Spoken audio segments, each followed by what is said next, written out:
in Ottawa and the Valley.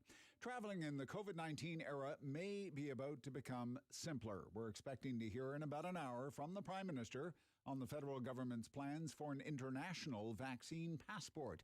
With the details, here's Jamie Pulfer. We've been waiting for this. We knew this was coming. Yes, very likely it will be digital. It will involve a code. It will be standardized so that when Canadians are traveling abroad, that there will be a hallmark that readily identifies travelers that are from Canada. Immigration Minister Marco Mendicino offering some details of what to expect a few months ago, and now a Canadian vaccine passport for international travel is about to become a reality, with Prime Minister Justin Trudeau set to make the announcement at 10 this morning. Ontario and several other provinces have implemented their own vaccine certificate system meant to allow people to access non-essential services. However, the federal government says these aren't standardized for international travel. Now, there will likely be some questions for the Prime Minister today, like, is the introduction of this federal proof of vaccination system considered a green light for Canadians to start traveling abroad again? What's the timeline? Will this be available by the time the U.S. border reopens to Canada for non-essential travel in just over 2 weeks? Jamie Pulfer, City News. City News time at 9:01, and now your forecast with meteorologist Jill Taylor. Periods of rain for us today, the high 15 degrees, still above average though. The average high is about 11. Tonight, rain, a gusty northwest wind, and down to 6. And then tomorrow, cloudy, cool, some sunny breaks for the afternoon, a gusty northwest wind. But tomorrow's high only 9 degrees. For today, the high 15. And right now in Ottawa, 10 degrees. In Smith Falls, it's 11. The Kemptville Emergency Hospital is closed this morning due to an IT disruption. That is the emergency department there. The hospital says a tech issue began yesterday. It had to close temporarily. Anyone needing urgent care will be taken by paramedics to the closest emergency department. In addition to the emergency department closure, outpatient x-rays and ultrasounds are currently on hold at Kemptville Hospital. It says the emergency department will reopen as systems are restored. Ottawa Fire Service called to Heron Road between Alta Vista and Baycrest for an apartment fire this morning. Crews battled the blaze from the balcony on the top floor of a 3-story apartment building. Cause of the fire has not been determined. No word on injuries or the damage estimate. The province is set to introduce legislation that would make it easier for immigrants to get licensed in the work they are trained for before arriving in Canada. Labour Minister Monty McNaughton says the proposed legislation would prevent many regulatory bodies from requiring immigrants to have Canadian work experience first. It would also standardize English language testing requirements and ensure licensing applications are processed faster. McNaughton says the changes would help remove barriers that immigrants often face when they try to work in the profession they're trained for. This proposed legislation would apply to licensing bodies governing things like engineers, architects, teachers, accountants, social workers, and electricians. The head of the Clean Growth Research at Canadian Institute for Climate Choice says there are opportunities for some sectors to pivot amid the global transition to clean energy. Rachel Sampson says others have few, if any, long-term growth opportunities, but a new analysis says more than 880,000 Canadians work in industries at risk of decline or closure. The Institute says dozens of communities that rely on those vulnerable industries need to prepare now for the inevitable shift to a low-carbon economy. I'm Andrew Boyle for News Anytime. Follow up online at ottawa.citynews.ca.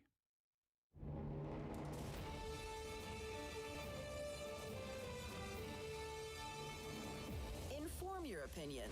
It's the Rob Snow Show on Rogers TV and City News. 101.1 FM and 1310 AM. Oh, we have a heck of a show for you today. It's days like today when I can honestly say, I love my job. And they say if you love your job, you'll never work a day in your life. So, David, I'm taking the rest of the day off. All right, not quite. Good morning. Welcome to the Rob Snow Show on City News. David has been doing tremendous work. I sometimes wonder if he ever sleeps because he has a heck of a show lined up for us today. We're all over the latest happenings with our public transit system. In case you missed the Transit Commission meeting yesterday, I hate to play spoiler alert, spoiler alert. What's happening with public transit in Ottawa? Well, it's basically the same thing that's been happening for the last 32 days. Light rail system is out of order. Bus system is a basket case. And nobody in authority can really say for sure when things will be back to anything that even resembles normal public transit service for the capital of a G7 country. Will it return November 1st? Maybe. Maybe. Could November 1st come and go with light rail still out of service and the bus side of the transit system still a basket case? Possibly. Not out of the question. Could it be snowing before light rail is back up and running again? I'm starting to think that's a possibility, a distinct possibility. Are we going to buy, I love this angle of the story, are we going to buy scrap buses from a scrapyard in Missouri? Somewhere. Seriously. And is that where we are now? With public transit in Ottawa, we have city councilors who feel they have to scour government surplus auctions in the United States to find old OC Transpo buses? I guess so. Hey, it's public transit in Ottawa. I think we can't rule anything out. Long meeting of the Transit Commission yesterday. Lots of questions. I don't know how many answers the public really received, but we will go in search of more answers on your behalf this morning. Catherine McKenney, back on the program. I will be curious if they really did buy some buses at auction from a scrapyard in St. Louis. That's coming right up. As well this morning, political analysis of everything that's been happening at Queen's Park this week, everything that's been going on in Ontario politics. Every Thursday morning, we host a panel discussion that, funny enough, is called Ontario Politics This Week. And what a week. I mean, the big story has been Doug Ford's controversial remarks about immigrants and immigration. Immigrants collecting the dole. And his refusal to apologize and instead offering everyone an invitation to Ford Fest in Etobicoke. Look,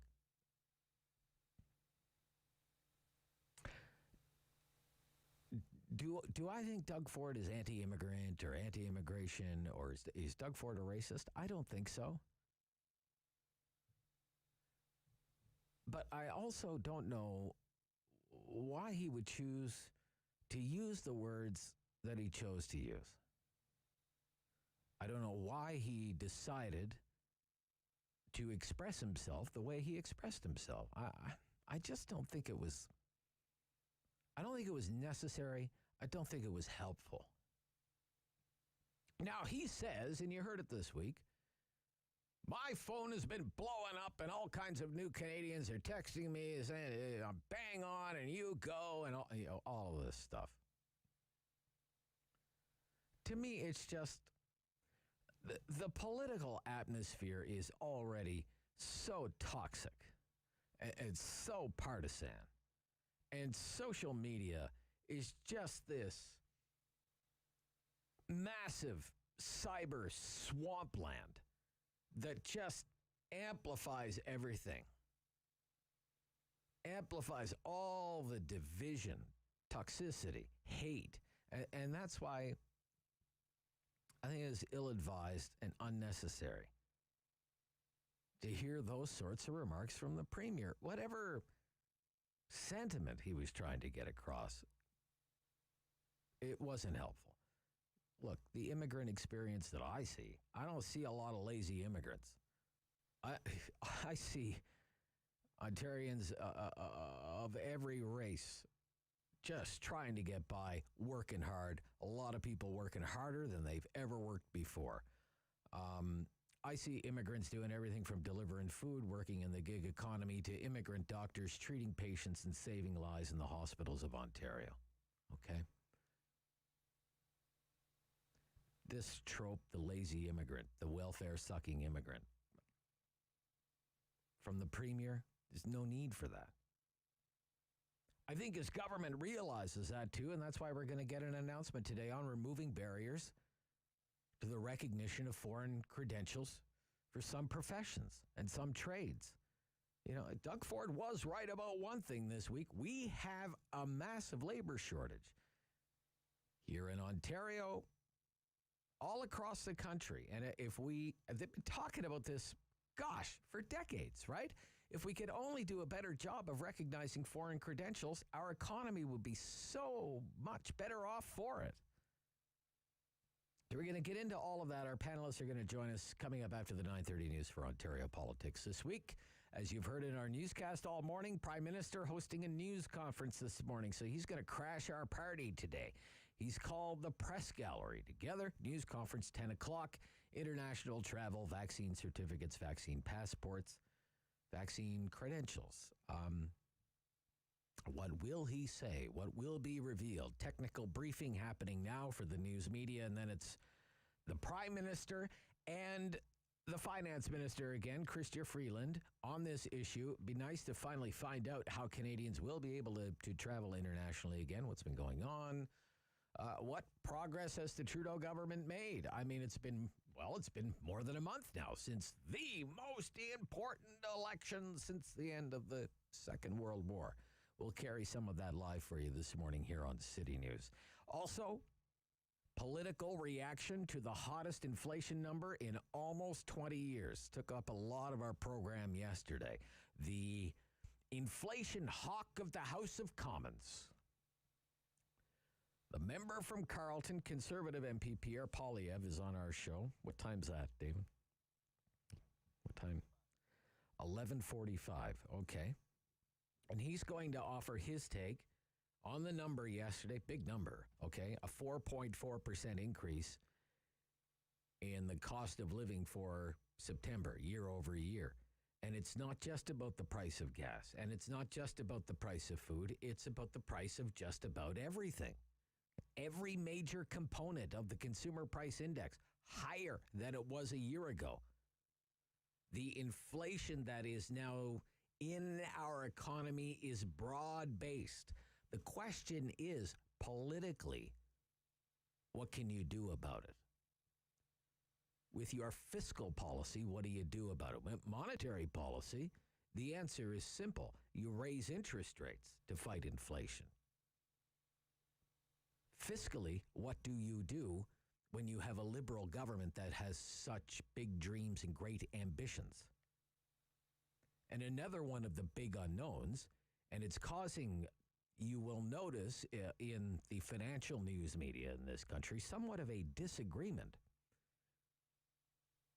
among the CEOs of some of the big chartered banks, like the CEO of the Royal Bank and the Bank of Canada. They disagree on whether inflation is more pervasive and permanent or whether it's transitory, $10 word for temporary. And another issue is what is going to happen with the hundreds of billions of dollars that Canadians have tucked away in the savings accounts of the nation. Money saved by Canadians during the pandemic because they had nowhere to spend it. Are we all about to go on the mother of all shopping sprees? And could that potentially drive up inflation even more? As well, from Mr. Poilievre, I'll be asking him about the looming expiry date for so many of these COVID-19 relief programs and what the official opposition wants to see happen to those programs. And, of course, you're in the middle of it all. During every Rob Snow show, we do the Talk Back Hour between 10 and 11 o'clock, an hour of opinions, an hour of phone calls, the hottest hour of talk radio in town. And I'm kind of all over the map when it comes to things today. I have so many things I want to ask you about when we open up the phone lines. I want to ask you about light rail. I want to ask you if you think our MPs should be fully vaccinated. in order to take their seat in the chamber, in the House of Commons. And I want to ask you again about inflation and the rising cost of living. I think it's the biggest story in the country right now. And I want to know if it's made you rethink some of your purchasing decisions, your shopping habits. Sure has in our household. That's all ahead this morning on The Rob Snow Show on City News.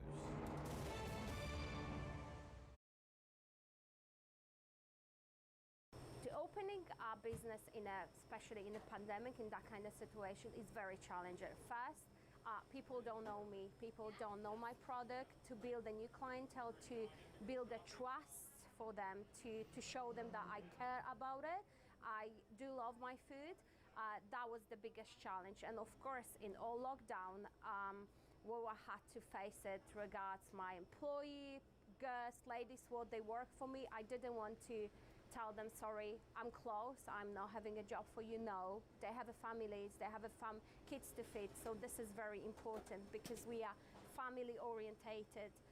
And we decided to open. We, of course, essential business. So been very tough, very, very tough, as we didn't see people on the road. Market was completely quiet, but we knew it that we have to wait, and we knew it that we're gonna be fine. In this time, we built online shop, Vedel Online, and we did Uber Eats, which one is picking up and is very, very popular. We have a really good feedback. So this is the song from my heart. And and we try to expand. I'm thinking about opening another location. So I want to make Vedel famous. I want to make the Vedel place to be for all the families with kids. Try the traditional food, what the grandparents cooked in the countries when they're from, or even Canadian people. They're more than welcome to come and try our famous pierogis.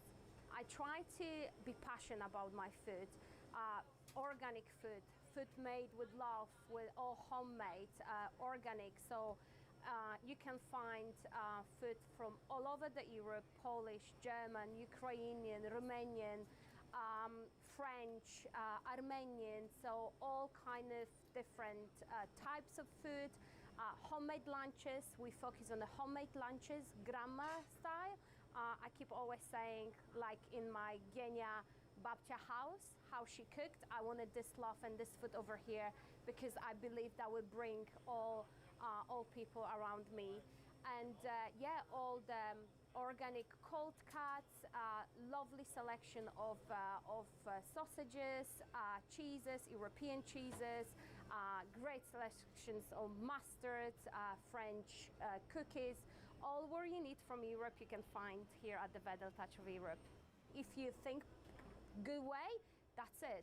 You have to. I had the option to cry in the corner and say, oh, pandemic is coming. No, you need to stand up and fight for it and have your eyes open, think outside of the box and do it.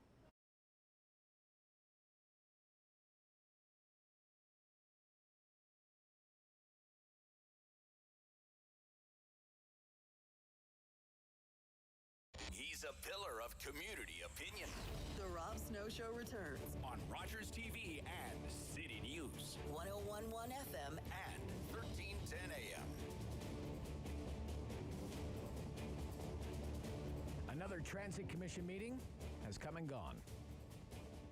And still no clear indication of when light rail will return to the capital city. Let's review everything that happened yesterday.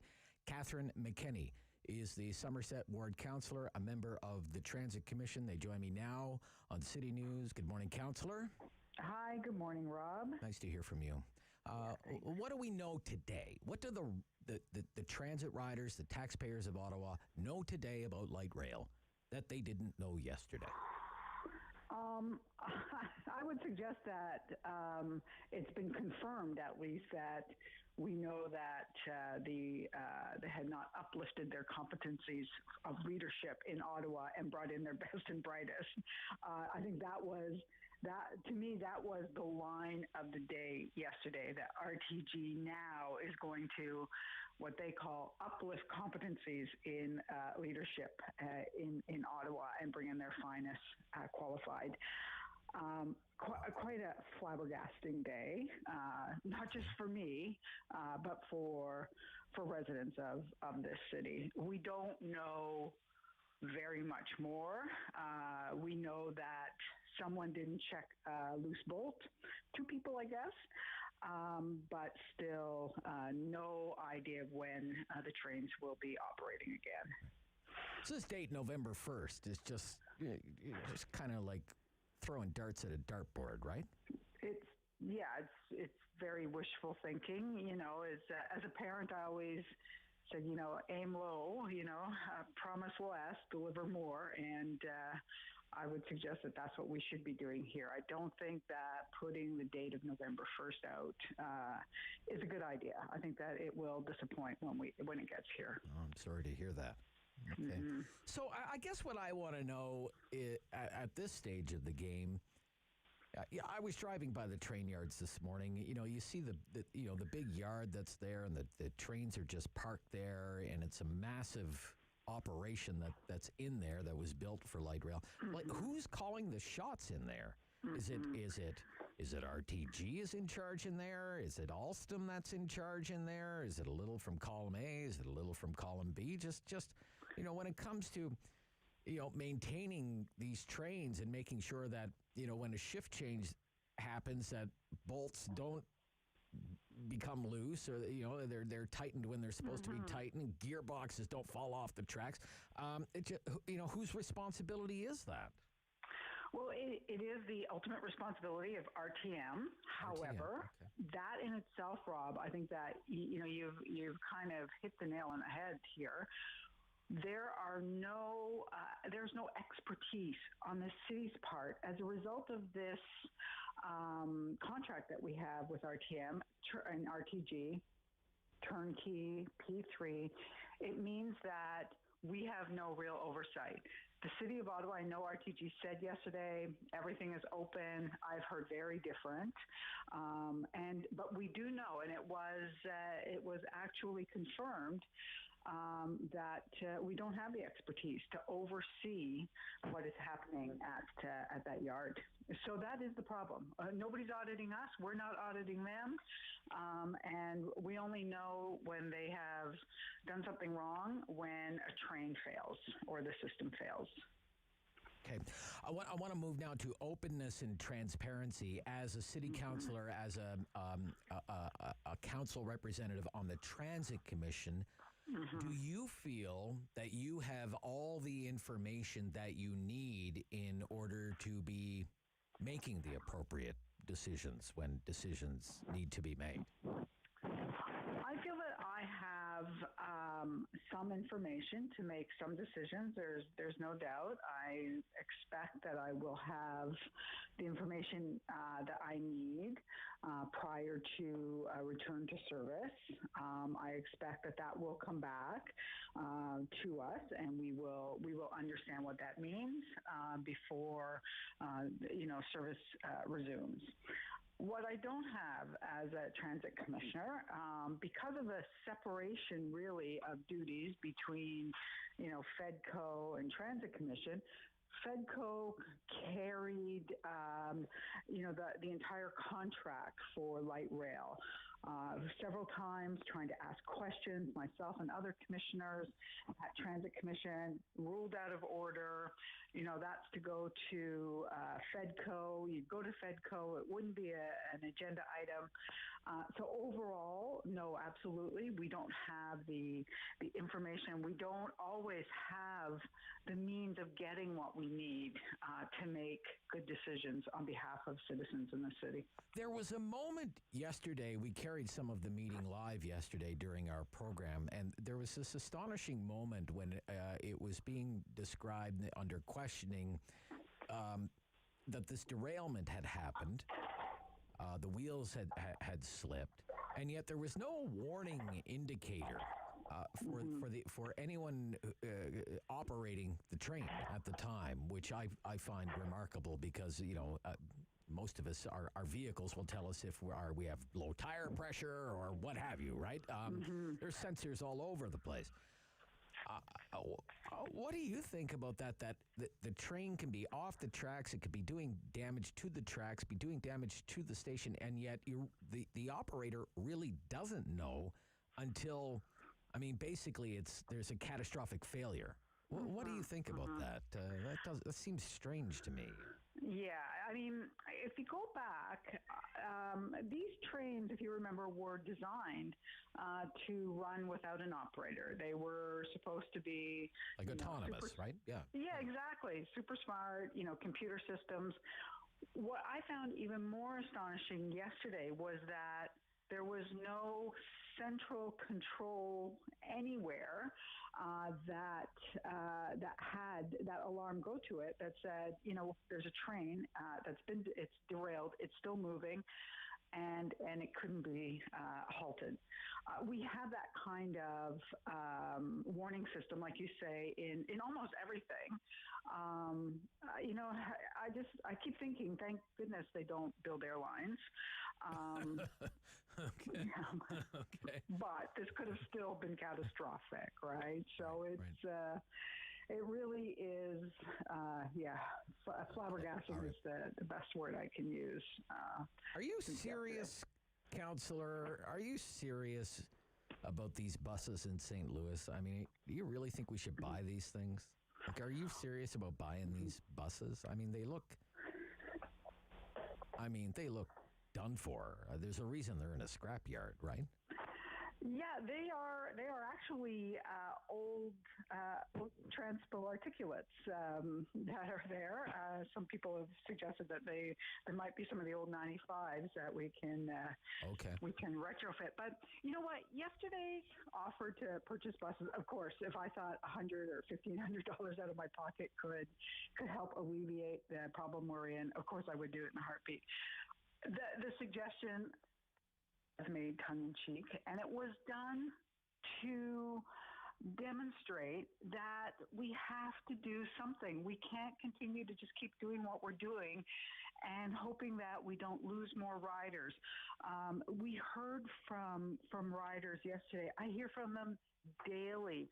Awful stories about their kids not being able to get to school, them not being able to get to work, stranded, having to take Uber, not being able to afford it. And yet I just don't see any movement towards any real solution. So, when I saw that, I thought, you know what? There's 8 buses. It's actually 11. Only 8 are apparently operational. So I put it out there, and it was meant to, it was meant to shift the conversation. Let's start getting serious about how we fix this system. Counselor, fight the good fight. Thank you so much for all the work you're doing. Thanks, Rob. Great Always stuff. nice to chat. Yeah, bye-bye. Somerset Ward Councillor Catherine McKenney. Rob Snow Show, Ontario Politics this week. Up next after the news on City News.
one for local news in Ottawa and the Valley.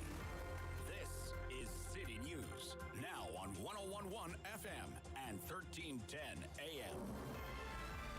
It's Thursday, October 21st. Good morning. I'm Andrew Boyle. Right now in Ottawa, 10 degrees. Smiths Falls, 11. Here's what's making news this hour.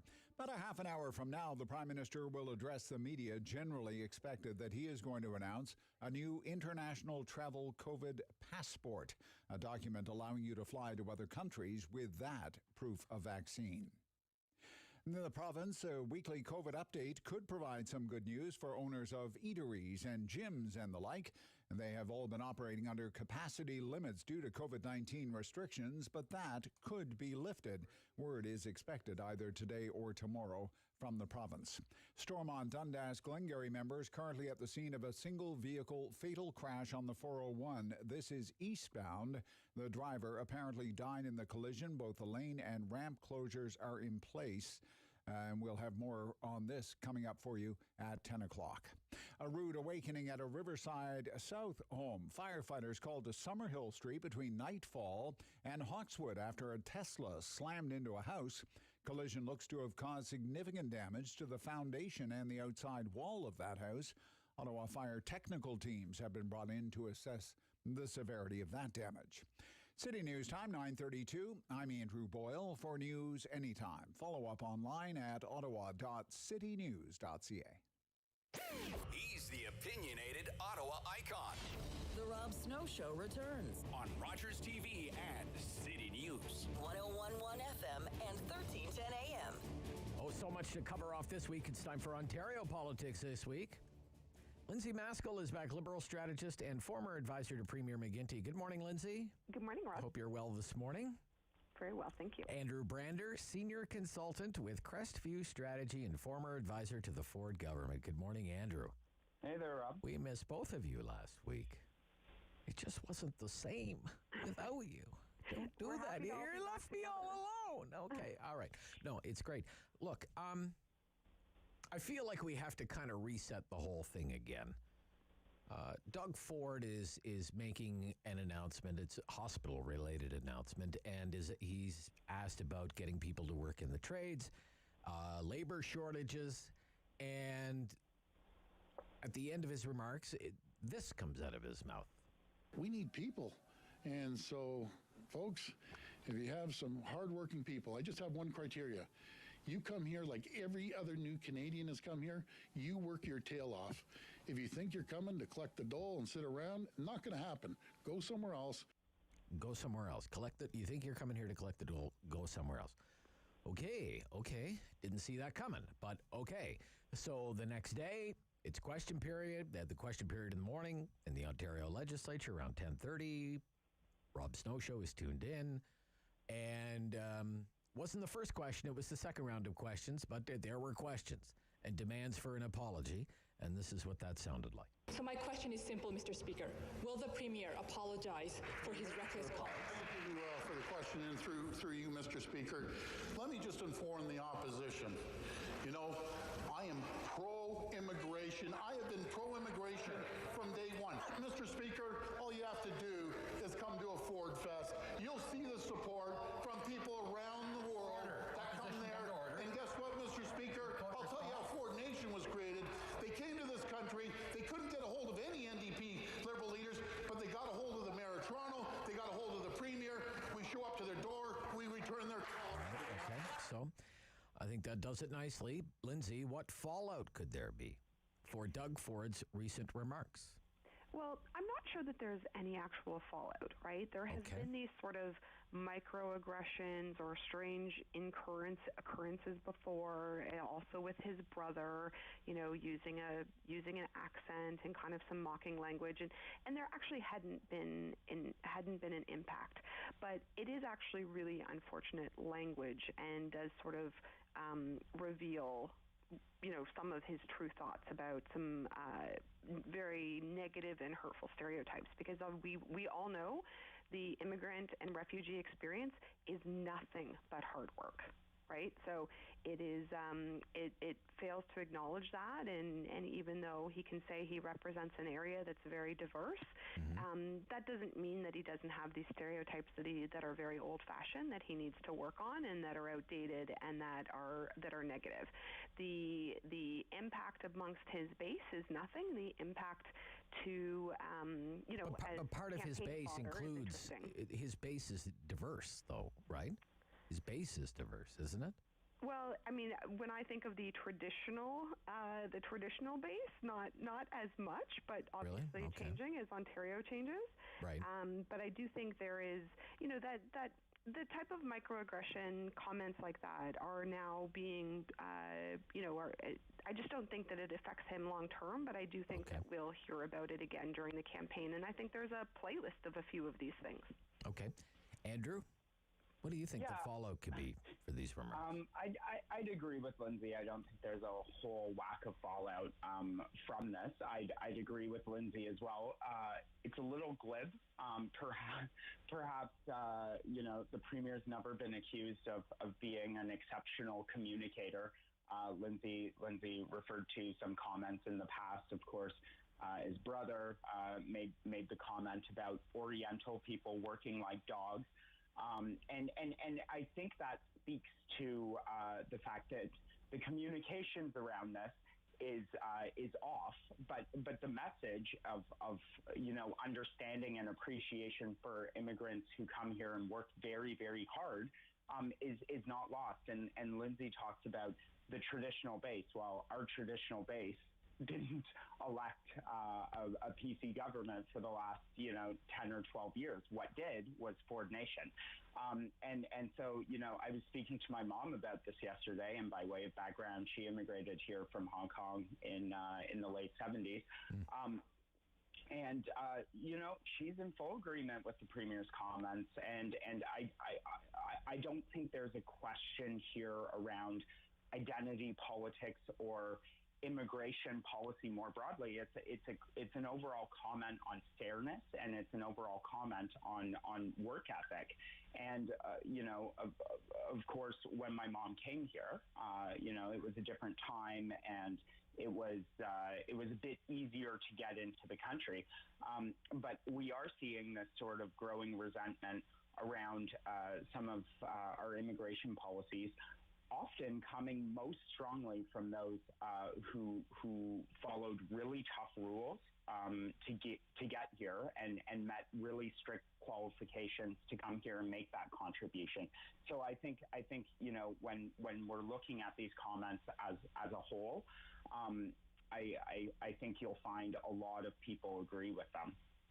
Okay, let me ask you this, Lindsay. Do you think that those remarks were deliberate? And by that, I mean, do you think they were game planned? Do you think, I believe it was in Windsor, do you think, the Premier was there at this announcement and was thinking, and maybe even with his team thinking, and if I'm asked about this, this is what I'm going to say?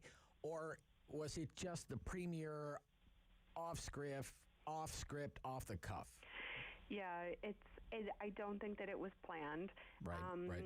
It's the Thursday prior, Doug Ford spoke at a conference I was attending, and his teleprompter went down, and he says, "Now you're going to get the real Doug Ford." Okay. Oh, really? Okay. And he it's then just a stream of consciousness of what he's thinking about. And, so that's the concerning part about it, right? I mean, if I have seen strategic planned controversial comments to cause a conversation to change the page on something, that wasn't that. It was just, really it's just sort of a microaggression comment, something that's deep-rooted, and it may be a conversation about work ethic to some, but to others it's a deep-rooted negative stereotype about newcomers to our country that needs to change. All right. Do you agree with that, Andrew? Not game plan, just kind of... Yeah, I tend to agree with that. Look, the Premier's benefited in large part from the last 20 months in terms of being on a very tight script. We remember the first year of the Ford government, where it was less that, and I think we're seeing that again, a bit of a return to that now that he's outside of these more traditional, health-focused updates and briefings and talking about policy more on a broad basis. But yeah, I mean, I think Lindsay's right. I think it's it's an off the cuff remark, and the premier certainly was afforded a lot of room to navigate around that during the last election campaign. Now the expectations of him as being premier are going to be different this time around. Okay. Do you think today's announcement, there's an announcement coming up about better recognition of foreign credentials, does one have something to do with the other? What do you think, Andrew? No, I don't. No, think so. you don't think so? I really don't think so. I think as Lindsay alluded to just now, there's probably a fair amount of skepticism around this government's ability to follow a strategic plan. But I do think we have seen a steady drumbeat of pro-worker announcements building up to this fall. It's something that Minister McNaughton's been consistent on. And going back to what I mentioned earlier, these are all measures and new policies that are designed around the issues of fairness. So I think this is certainly an improved tone that the party is making in terms of a strategic approach to courting more of the workers' vote versus responding specifically to an off-the-cuff comment made less than 48 hours ago. Okay. These government announcements don't come together that quickly. Oh, really? Okay. All right. Lindsay, what do you think, Lindsay? Well, there is a bit of a It's good timing, there is a pool of government announcements ready to go at any point, right? So there's always been work done. There's the calendar of all of the things that could be done. So it is actually, if it's already baked in and kind of just waiting for a date on the calendar to not have a conflict to roll it out, it is easy to pull something off the shelf that's waiting for an opportunity. So it could align. It obviously aligns with important timing of, obviously, we have a worker shortage. We are, obviously needing to make the experience for people with credentials to work here easier. It's definitely coincidental, but it does fit with the theme of timing. And you can have 100 government announcements ready to go and kind of have a bit of a what are you pulling out of the calendar to go with. So right, I don't know, I'm a little 50-50 on that one. 50-50 on that one. Lindsay's giving the government a lot of credit right now. Okay, all right, okay. Look, when we come back, Highway 413. What it is and why it could matter big time in the next provincial election. It's Ontario Politics This Week on The Rob Snow Show on City News.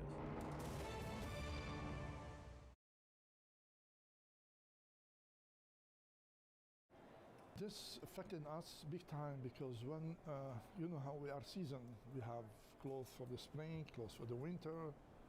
That time, lots of clothes didn't arrive on time from Europe or from here because some factory shut down. So, and this put us in an odd position. We received not all the merchandise, part of the merchandise, and people. And for us, we have to be careful, especially with the virus going on.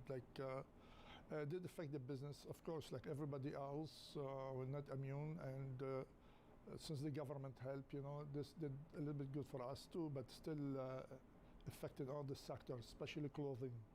You can see big corporation affected bad because nobody was thought it's gonna be like this.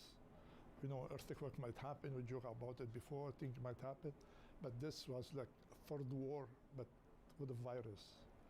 So how to survive? That's the question, and we're doing our best to work with the mall, especially rent in a mall is very high. The government, they have certain, let's say, condition, like how many people will be in the mall or in the stores, etc. Yeah, it's a big factor. But of course, if my store has a back doors, or just will be better. It will be much better. At least we can have curbside much easy, because you have to shut down completely, And this left a mark on us, on everybody too. People always ask me, go online. Certain things you can go online. Let's say T-shirt, certain product people don't know how to fit. But when it comes to clothing, like it's different completely. Let's say I have a customer comes, you can give him 44, but certain suit he might take 42, certain suit he might take 46. So, and how could, suit is not gonna fit the same. And I see people come back and they show me what they got online and not the same fabric.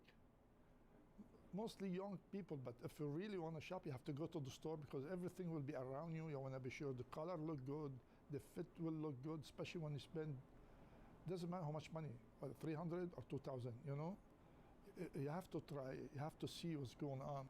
Please don't be shy, contact us. It will be a pleasure for me to take a suit or coat or anything. Like sometimes people have a funeral, they have things, they have a wedding, they don't want to come to the mall. If I get all the information, I will go and meet them at their home or their business offices. I'm gonna start doing that, and this will help the business and help the people. Like they're afraid to come to the mall for time being, or they're too busy at work. They cannot go anywhere at certain times, so I'm glad to do that.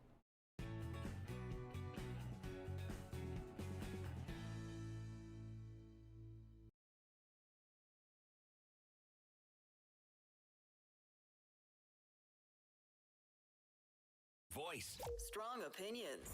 Rob Snow Show returns on Rogers TV and City News. 101.1 FM and 1310 AM. We're back with part 2 of Ontario Politics this week. Andrew Brander, Lindsay Maskell. This was a Globe and Mail editorial this week. The Ontario Progressive Conservatives are paving a path to re-election next year out of the $6 billion ribbon of asphalt called Highway 413. Federal Environment Minister John Wilkinson said there might be cause for a federal review of the project based on the fact it could affect endangered species and increase greenhouse gas emissions. So, Andrew, what is Highway 413 and why could it become a major issue in the next provincial election?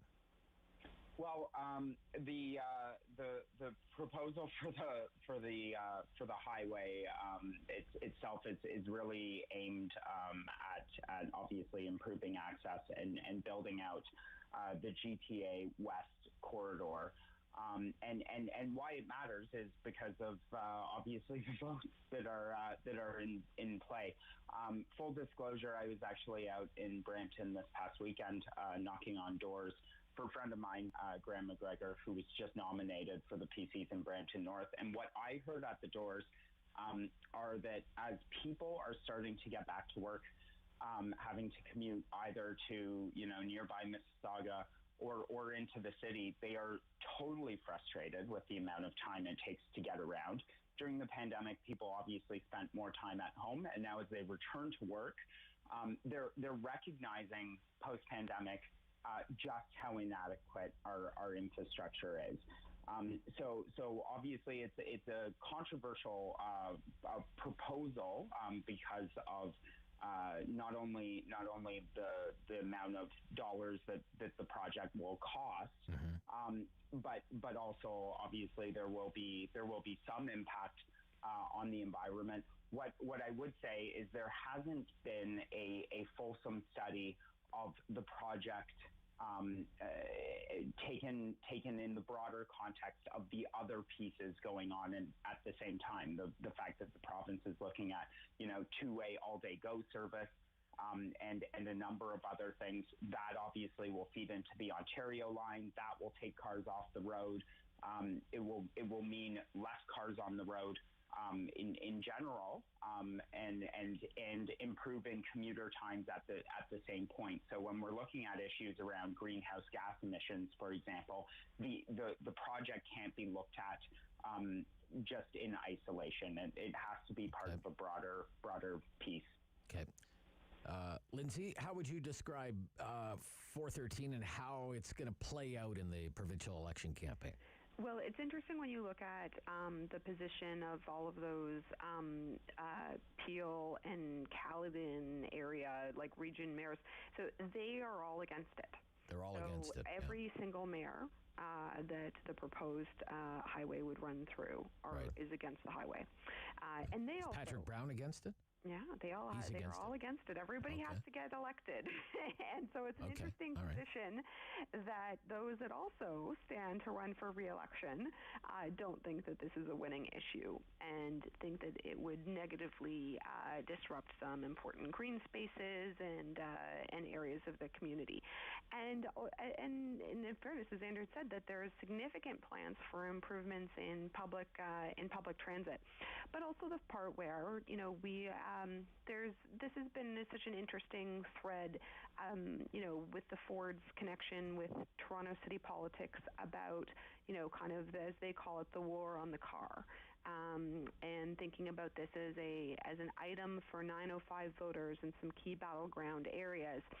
The difference would be that a progressive voter is probably less likely about, build me a new highway, and more about what we're talking about with the fact that, for example, Stephen Del Duca announced he's against this project and specifically talked about what he was going to put these $6 billion he said he would put it into education, right? Yeah, in refurbishment and expansion improvements in our schools. Right. And I think it starts in Vaughan, doesn't it? This highway would start around in Vaughan somewhere? Yeah, it does. Which is Del Duca territory, right? Yeah. Yeah. Yep. Yeah, sorry, Andrew. I just add quickly on the crass politics side of this. We've seen this government wants to be a government that is projecting, the fact that they're building things and doing things and party of yes, they're the government of yes. That's right. That's yes. right. And as Lindsay said just now, the real problem is actually for the Liberals and the NDP on this, right? Which is they both have the same position. And so if we're looking at this from a political calculation, Lindsay talked about the amount of people or the amount of mayors who have come out opposed to this. It really comes down to a classic political wedge. And the Tories are going to be in support of this project, while the Liberals and NDP are going to be fighting for the votes of those opposed. Okay, but what is the likelihood, I guess, of Ford also having to fight the Trudeau government on it? I mean, could we actually see, say, prior to the election campaign, the Trudeau government come along and say, sorry, everything is on hold. We're doing a federal environmental review of this. Absolutely. And it should happen we're looking at what little precious green space there is left in Toronto in the 905. Anything like that needs to have a consideration to it. So it should happen. And they should be thinking, Ford's team should be thinking about how they game around that now, because if it you think that's going to happen, Lindsay? You think that's going to happen? I do. It would be really wise to do it. You can't, in terms of the 57 kilometers. I'm not going to say the line of it. It's not proposed to go through the Greenbelt, but there is a lot of land that would be torn up, that a lot of expropriation, a lot of issues that would, a lot of wetlands. There's going to be a lot of challenges to do this, and it would be irresponsible for government to not do a full EA. And in fact, one of the ways the Ford government could manage that is actually call for one. You agree with that? You see, someday, the Environment Minister of Canada says, I'm sorry, 413's all on hold. Well, absolutely. And we see, I wouldn't compare the projects, but the CN Intermodal facility out in Milton went through the same kind of process and ended up basically tying up a project that has been discussed for the greater part of the last 7 or 8 years. So in terms of shovels in the ground, it could be a very, very long time before we see progress on that. Okay, a few minutes left here. Lindsay, in your time in government, did you ever have a Ministry of Legislative Affairs? We did not. You did not. It is a made up thing. Okay. So there's a report in the Toronto Star this morning. Paul Calandra, who's a former Harper guy, a Harper era MP, is very effective government House leader. If you listen to the question period, he's really good on the government side. He really is. And maybe the accusation is, and this is his reward, okay? They're making up a cabinet post for him, and it's going to be called the Ministry of Legislative Affairs. So that bumps his salary up to $165,000 a year, and it's a $27,000 raise. And he gets a $27,000 raise when Bill 124 says nurses can only get a 1% raise. So the optics aren't good. But to the point, you never had a Ministry of Legislative Affairs. Not only did it not happen, but in an era of talking about obviously needing to be restrained about their own raises and spending, because that is never a winning item for politicians to be giving themselves a raise. Yeah. It's dangerous, but also just remember the legislature will sit less than it has been planned. So if you think about the part where when they rose that they prorogued to then get themselves an extra 3 weeks out of the legislature, this is not the heaviest lifting part of the job. Okay. Andrew? This is Ford helping his buddies. It's look, this one's a little inside baseball in the sense that the GHLO, Government House Leader's Office, as we used to call it in government. The acronyms. GLOW, right? It's a cumbersome job, and Rob, as you said, he does it well. It's one that requires significant effort, extending beyond the roles and responsibilities of a typical VP. It's why when the Liberals were in power, what Lindsay didn't mention is that they gave their House Leader at the time, Yasser Naqvi, a smaller portfolio as well, so that in the same sense they could be at the same compensation level. And look, I don't like this story for a number of reasons. It's not our brand. However, and this is going to be an unpopular take, the truth is we until we start compensating our politicians better, we're often going to end up with the same people who look at these types of stories and say, why would I give up a great job on the outside to go there? They haven't had a raise in 10 years. 116K doesn't go nearly as far as it did 10 years ago, and we need better MPPs. And in order to get those, we are going to have to agree that increasing their compensation to incentivize those to make. All right, everybody should get a $27,000 raise. $27,000 raises all around. I think we just need to be clear. Having two ministerial portfolios doesn't mean you get two ministerial salaries, right? So if somebody has two portfolios, they only get the one salary. So that would be something the government could do, is actually give Paul Calandra an actual ministerial portfolio and double up to less than the number of ministers that you pointed out. Okay. Gotta go. Thank you. Great stuff. Bye-bye. Great week. Bye. You too. Lindsay Maskell and Andrew Brander. That's Ontario Politics This Week. It's the Rob Snow Show. Talkback Hour coming up next. 750-1310. This is City News.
1011 FM in Smith Falls and the Valley. Number 1 for local news in Ottawa and the Valley. This is City News, now on 1011 FM and 1310 AM. It's Thursday, October 21st. Good morning. I'm Andrew Boyle. Right now in Ottawa, 10 degrees, 11 in Smith Falls, and here's what's making news in Ottawa and the Valley. It's something many have been waiting for, and soon, reportedly, we'll get the details of the international vaccine passport from the federal government. Here's City News Parliament Hill reporter Cormac McSweeney. The feds have been working on this for months, and soon we'll find out what is required to travel internationally with an easy-to-use vaccine passport to prove that you've been double-dosed. Back in August, Intergovernmental Affairs Minister Dominic LeBlanc gave us an idea of what to expect. A digital credential, but there will obviously be other forms available to Canadians who aren't able to use a digital credential. So it will likely come with a scannable QR code, and as LeBlanc suggests, there may be something people can print off if they don't have a smart device, much like what we're seeing from the provinces right now. The Prime Minister and the Deputy Prime Minister are expected to reveal all the information at a news conference in Ottawa. It's not clear when this will be fully in place. However, new domestic travel rules kick in at the end of this month, requiring staff and passengers traveling by air and rail within Canada to be fully vaccinated. Cormac McSweeney, Parliament Hill. City News Time at 10:03, and now your forecast with meteorologist Jill Taylor. Periods of rain for us today. The high 15 degrees, still above average though. The average high is about 11. Tonight, rain, a gusty northwest wind, and down to 6. And then tomorrow, cloudy, cool, some sunny breaks for the afternoon, a gusty northwest wind. But tomorrow's high only 9 degrees. For today, the high 15. Restaurant and gym owners remain on alert. They're waiting to hear from Premier Ford on when they can drop the capacity limits, just like they have been done for sport and entertainment venues. Kevin Meisner now at Queen's Park with the latest ahead of a weekly pandemic update from the province's top doctor. The province never did give us a firm timeline on when capacity limits would be lifted in the province of Ontario. The Chief Medical Officer of Health would only indicate he wanted to see up to 2 weeks of COVID data after the Thanksgiving Day long weekend before making that call. As for a plan to move beyond Step 3 of pandemic restrictions, the Premier did promise he would have an outline on that sometime this week. Ontario Medical Officer of Health Dr. Kieran Moore will be giving his weekly update this afternoon at Queen's Park. Kevin Meisner, City News. 3 people suffered injuries when a car crashed into a Riverside South house this morning. Fire and paramedics called to Summerhill Street between Nightfall and Hawkswood just after 8. A Tesla had slammed into a house, causing what the fire service calls severe damage to the foundation. Ottawa fire technical teams have been brought in now to assess the severity of that damage. Now, paramedics did treat 3 people, a man in his 30s, for a possible fracture as well as a chest injury. 2 children as well. One sustained a fracture, the other had minor injury. All 3 are listed in stable condition. City News Time at 10:04. Retail Council of Canada survey suggests you're willing to spend some big bucks this holiday season. Shoppers prepping to return to stores in greater numbers a year after the COVID-19 pandemic prompted many to shop online. The national average for spending this holiday season, $792. That's up 14% from last year. I'm Andrew Boyle for News Anytime. Follow up online at ottawa.citynews.ca. It's time to talk back on the Rob Snow Show. Have your say and call now. 613-750-1310.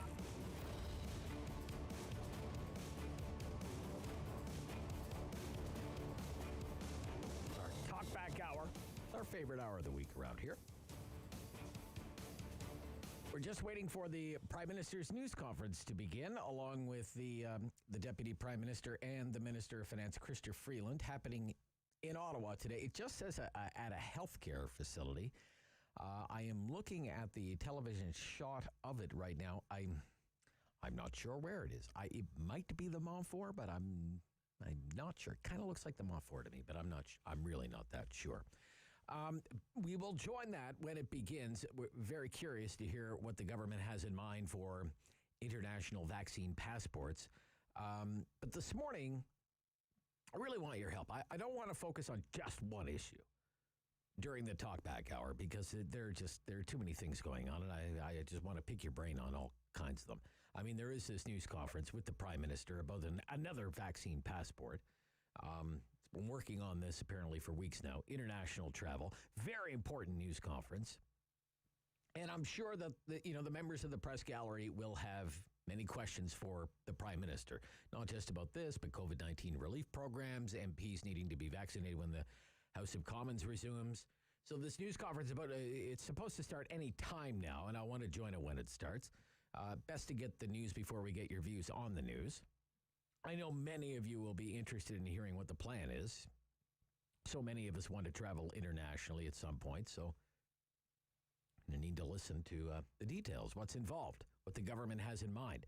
But there are a lot of other items in the news, and I just want to get your quick take on them. That's why we do the Talkback Hour, because your opinion matters. At 750-1310, 750-1310, 613-750-1310. We have local news in the mix today. We had Councillor McKenney on the program this morning. I thank her again for her time. Day 32 without LRT. Okay? 32 days without a functioning light rail system. And we had the long meeting of the Transit Commission yesterday. All the heavy hitters are there. On Parliament Hill, it's all about vaccine mandates for members of Parliament. This ruling by this Board of Internal Economy that MPs have to be fully vaccinated if they plan to show up for work in the House of Commons. I want to get your take on that. The Conservatives don't like that. But politically, that continues to be a wedge issue. And I wouldn't be shocked if Mr. Trudeau gets a question on it during this news conference this morning. You'd probably love to get a question on this. And then there's a story that's all over the news again this morning. And Pierre Poilievre will join us later this morning, the Conservative MP for the riding of Carleton. And that's the fact that the inflation rate came out yesterday and is 4.4% year over year. So the rising cost of living. And all the reaction to yesterday's report from Statistics Canada on inflation, with the cost of living up 4.4%. That was the September number. We had one of the top economists in the country on the program yesterday, Doug Porter. You may have heard that. He's the chief economist at the Bank of Montreal. And he said inflation wouldn't be surprised to see an even stronger number next month simply because of the price of oil. $83 a barrel this morning, whereas for much of September, oil prices were in the mid-70s. So kind of three big issues that are in the news, and I've more or less distilled them down into three questions. And feel free to comment on one, two, all three. I have lots of time to take lots of calls. So the first question that I have for you is RTG and Alstom are the private companies that are at the heart of the city's partnership on light rail, if you wanted to call it a P3, public-private partnership. They're our private partners, RTG, RTM, and Alstom. They're Alstom trains. I want to ask you, how confident are you that those companies will be able to offer reliable service when light rail operations resume, whenever that happens to be? Do you think that these two companies have the expertise to offer reliable transit service when light rail operations resume? Okay, that's question number one. Question number two, do you agree with this decision that MPs have to be fully vaccinated to be seated in the House of Commons? It's really not just MPs. It's MPs, staff, visitors, anything to do with the precinct of the House of Commons, decision made by this Board of Internal Economy. I don't want to get too into the weeds, okay, because I'm not an expert in any of this. But in order to come anywhere near the House of Commons, it's another vaccine mandate, mandatory vaccination. The Conservative position is it's a workplace safety issue, and it can be achieved through a combination of both vaccination and testing. That's the Conservative Party's position. I want to know if you think it should be mandatory for your member of parliament to be fully vaccinated in order to go to work in the House of Commons? What's your opinion on that at 750-1310, 750-1310? And on inflation, question number 3. Inflation is at its highest level in almost 20 years. Have you made any changes to your shopping habits because of the increased cost of living? Have you stopped buying some things? Have you put off buying some things simply because they cost too much? I'd like to get your answer on these questions this morning, please. It's why we do the Talkback Hour, because your opinions matter around here. It's good to get as much debate and discussion on these issues as you possibly can. We're not always going to agree. I hope that we can disagree without being disagreeable, but no matter, what a boring world it would be if everyone agreed on everything all the time. Okay? Again, the questions. Do you think these private companies here in Ottawa that we have, RTG and Alstom, do they have what it takes to operate this light rail system on a reliable basis once service returns? Should MPs have to be fully vaccinated in order to sit in the House of Commons? This committee, called the Board of Internal Economy, says yes. The Conservative Party says no. That MPs who aren't vaccinated should be able to show a negative test result. It doesn't appear as though that's what's going to happen. And 3, have you made any changes to your shopping habits because of the rising cost of living? Have you stopped buying certain things, put off purchases because of inflation? 750-1310, 750-1310. Brian is on the Queensway, and he's up first on City News. Good morning, Brian. Hey, Rob. As far as the House of Commons goes, yes, they should follow the same guidelines as the private sector. I mean, if you're allowed to go into a grocery store without being vaccinated, then why should the House of Commons be any different? Okay. Personally, I believe you should get vaccinated. Yes, okay. Okay? It's common sense, however. Sure. You know, that's on that. On light rail? On light rail, do you think these companies will be able to offer a reliable light rail service? You can't make a silk purse out of a sow's ear. Okay? And All right. That sow's ear just can't be fixed. Can't be fixed. Okay. No. Okay. You know, and as far as frugality goes, my wife and I were always frugal throughout the years. Right. And if you couldn't afford it, you didn't buy it. That's with the exception of a house, of course. Sure. Very few people can buy a house cash. Yeah. But what we're doing now is we're looking around, and it's mostly groceries, and they have gone just, ridiculous. Yeah. Yes. So we just buy different things. You buy different things. Okay. Does anything come to mind offhand, Brian? Yeah, we go for more of the root vegetables, which seem to be less expensive, and they're anyways at this time of year they're fresher. Right. Okay. And you know, we obviously buy stuff. I mean, we love fish, but fish is just like, God, you might as well buy fillet. Okay. So, right. I'm hoping to go to Mexico if Trudeau doesn't throw another hurdle in my path, and then I'll be able to have my feast of seafood for the year. Nice. Okay, Brian, thank you for your call, sir. You've got us off to a great start this morning. Up next in Ottawa is Beverly. Good morning, Beverly. Hi, good morning. Thanks for taking my call. Great pleasure, Beverly. Thank you. Thank you. I wanted to just make one point about unemployment insurance versus the CERB that you talked on your show about a couple of days ago, and I couldn't get in. Okay. To call in. Yeah. I worry about the CERB or the CEB or whatever it's called now. CRB, yeah. Yeah, going by the wayside. Okay. And the reason I'm working, and I have been no problem all along, thankfully, but unemployment, you have to have earned income in the previous year. So if people were on CERB, then I don't know how unemployment would have to be redesigned. So one of your callers was like, scrap it all. We've had this for, since the 1900s, blah, blah, blah. And I really worry about that. Okay. Because people, need some income. Yes. I don't think it's the cause of why we have a shortage. I think it's an immigration problem why we have a workplace shortage. And as far as the light rail, no, I don't think this company is ever going to give us what we need. And I don't think the House of Commons should have to show a vaccination. Oh, really? Okay. No. I think that they could. Lots of employers are asking their employees for proof of vaccination. Lots of them, right? I'm fully vaccinated, and I believe in vaccination, but I just worry that we shouldn't just be allowing people to take tests at their own expense and at their own time, and then show it. Maybe the inconvenience will help people get vaccinated. I don't know, but I really worry about employers asking for that. I really do. And if the federal government is asking their PWS workers to get it, then I guess the House of Commons should, but I disagree. Have you made any changes to your shopping because of inflation?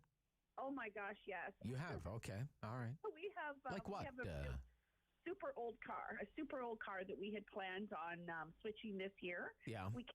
We just cannot, because the prices of cars have gone up astronomical as well. I don't know if you knew that, but well, I know.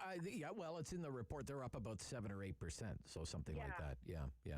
That's about the semiconductor shortage. The modern automobile is like a rolling computer these days, right? So. True. That's very true. Yeah.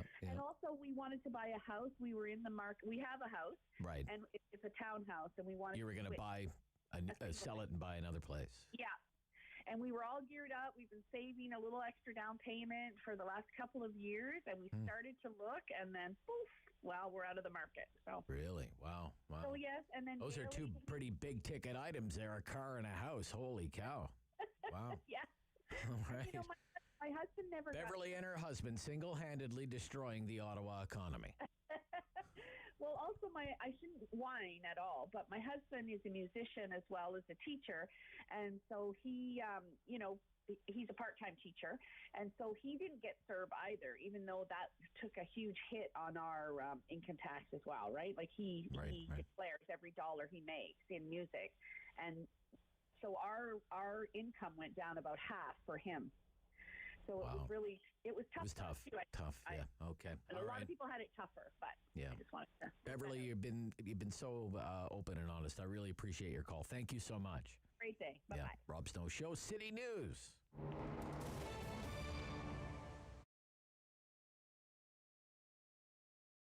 Here at the Thirsty Maiden, we offer a variety of products. So everything from breakfast items, so it's breakfast sandwiches and scones, which have become a staple item here at the cafe. We have an assortment of pastries and cakes and desserts. So we're really big on our dessert bar, which a lot of people come here for. And of course, our delicious coffee beverages. So we do offer not your typical lattes, things like a chocolate banana coconut latte, cinnamon coconut, which is my favorite, and our take on even a pumpkin spice, which we add nutmeg and a dash of cayenne in just to give it a bit of a kick. When you start a business, you don't factor in all the things that could go wrong. You think anything that goes wrong, any failure, it's got to be something on your shoulders. You didn't market right, you're carrying the wrong products, you didn't price your items correctly, all the things, right? But when this pandemic began, things going through my brain were I didn't factor in a pandemic. And we were just starting to grow. We were about to blow up, and I think I spent 2 days crying. And then I shut my business down for, I think, a period of 2 or 3 days. And just being at home during that time, I realized this is not me. Anybody that knows me knows I'm a hard worker. I don't give up, and I'm a go-getter. And I started to think, well, I should probably just start clearing out my freezers and posting and seeing who wants to buy what. And that was sort of how I built my momentum back up. I realized that there's still a large number of people that wanted to support us and were looking for the items that I had to provide. So we started there, then I reopened literally not even 3 or 4 days after I'd closed my doors, and then started doing curbside pickups and deliveries, started doing the deliveries myself, free deliveries to the local community, going as far as Bell's Corners and Carp as well. And that's why we're still here. This community has really kept us going a year into the pandemic.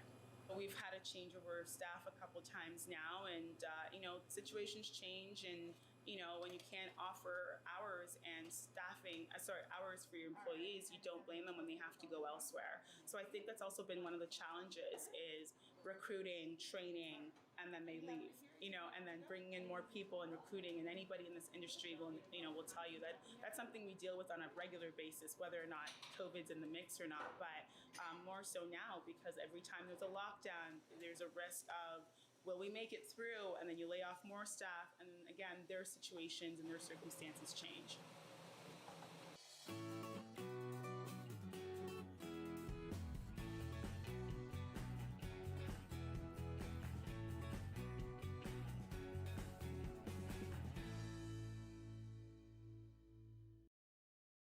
Hello. On the Rob Snow Show.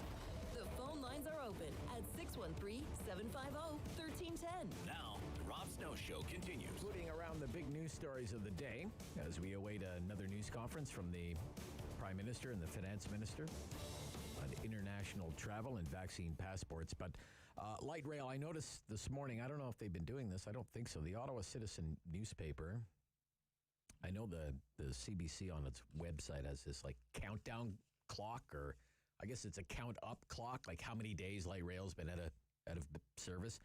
And now in the bottom right-hand corner on the front page of the Ottawa Citizen, they're starting to count the days. And they have day number 32 today. I don't know if I've seen that before. I haven't seen that before today. So I would encourage them to keep that up. Day 32. So it's a public-private partnership, okay?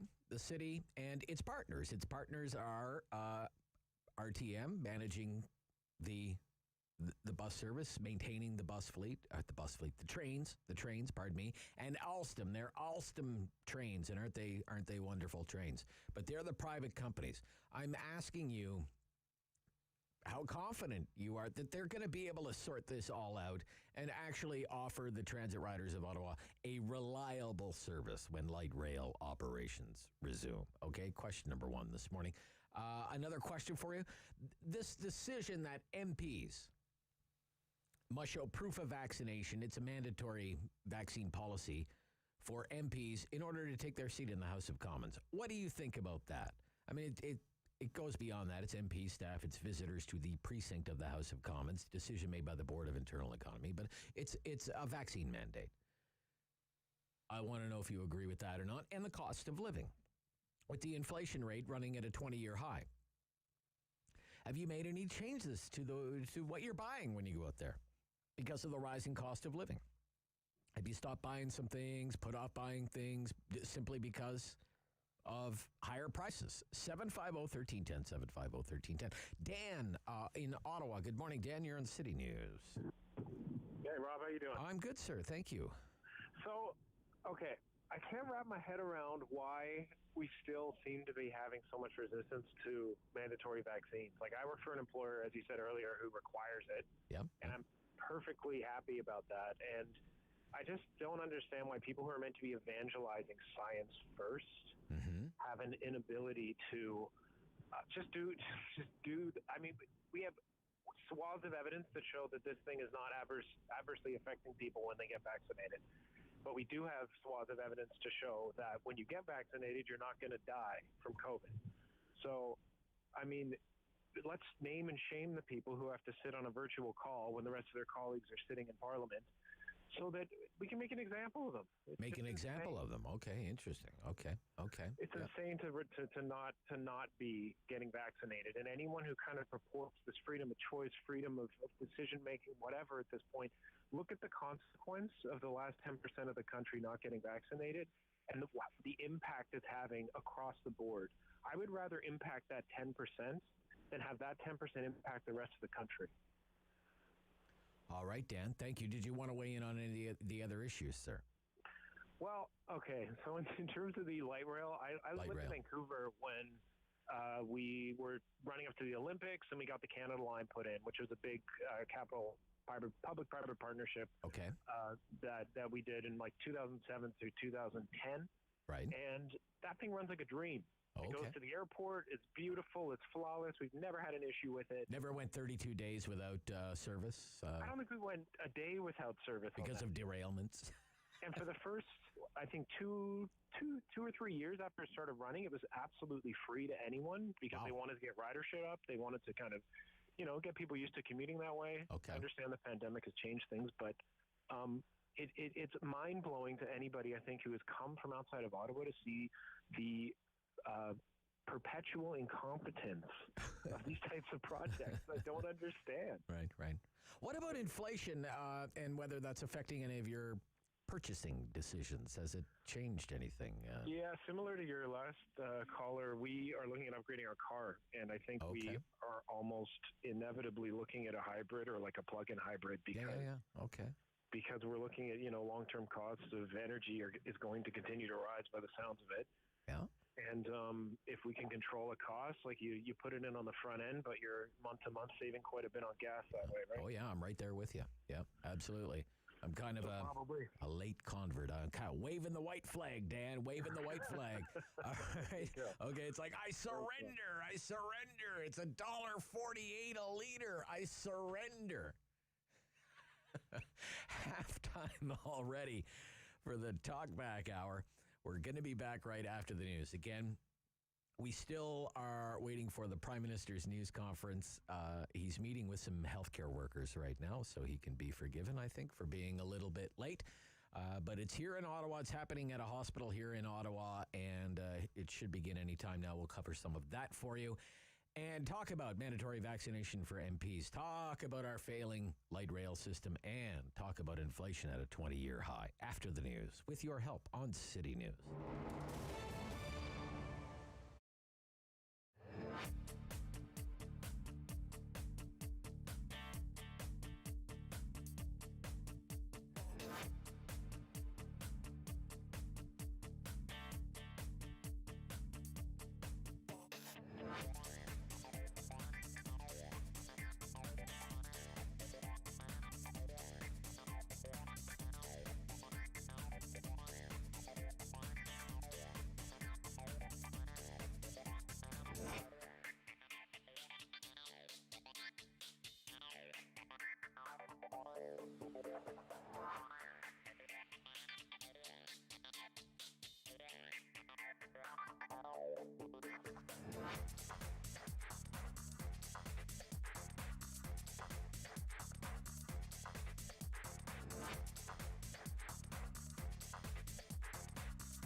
One for local news in Ottawa and the Valley.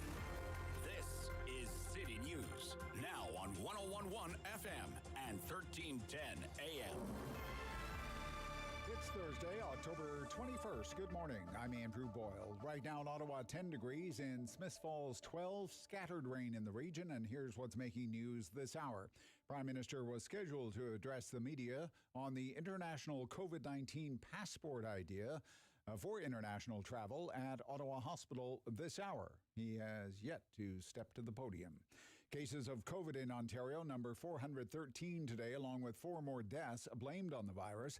36 of these new cases are in Ottawa, 9 in Eastern Ontario, but both Leeds, Grenville, Lanark, and Renfrew County health units are reporting no new cases. Almost 32,000 tests were done for these numbers, the number coming back positive, 1.6%. 3 people, a man and 2 children, injured when a Tesla slammed into a house in Riverside South. It was just after 8 this morning. Fire and paramedics were called to the scene at Summerhill. The Tesla struck the house with such force the foundation has been severely damaged, according to Ottawa Fire. A man and child suffered fractures. The other child suffered minor injuries. The OPP investigating a fatal crash on the 401 at Iroquois. The driver of the vehicle died at the scene. Stormont Dundas Glengarry OPP say there is lane and ramp closure in effect eastbound at Iroquois. City News Time 10:31. I'm Andrew Boyle. For news anytime, follow up online at ottawa.citynews.ca. It's time to talk back On the Rob Snow Show. Have your say and call now. 613-750-1310. Still waiting for the Prime Minister's news conference. Take a little bit of that. We're more interested in the question and answer session than the statements. So when it begins, we'll carry some of that. Here on City News, he's supposed to make some kind of announcement about international vaccine passports. Until then, we're booting around some of the other hot issues that are in the news, like the private companies.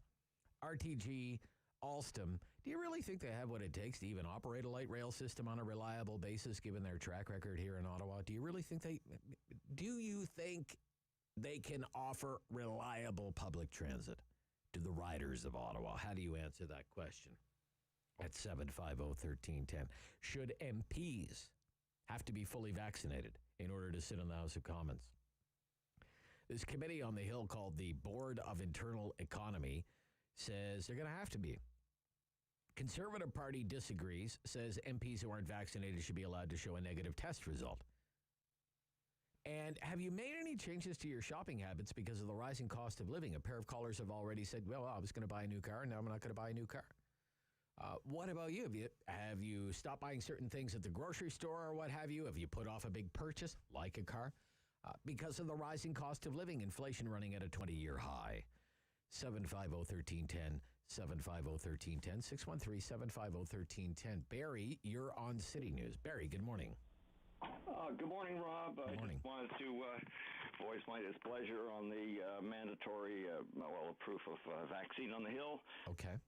Feel very strongly about that, all about rights. And I don't have no faith whatsoever in the folks, private or government side, on the transit thing. So that's about it. What about inflation and the cost of living? Have you stopped buying some things at the grocery store? Have you put off a big purchase or anything like that, Barry? Just curious. No, I just bought an electric car, so we like. Oh, you bought an electric car, okay. And how's that so far? The gas prices are shocking, but I remember 77 and 78 I bet you do. 80. I was young then, a new homeowner, and we sort of got through it, but yeah, what was your interest rate? Do you remember? No. Oh, you don't remember, eh? But you were part of that generation, right? 17, 18, 19%. Oh, it was sure. Tough times. So I'm just curious, Barry, you bought an electric car. Yeah. And how do you like it?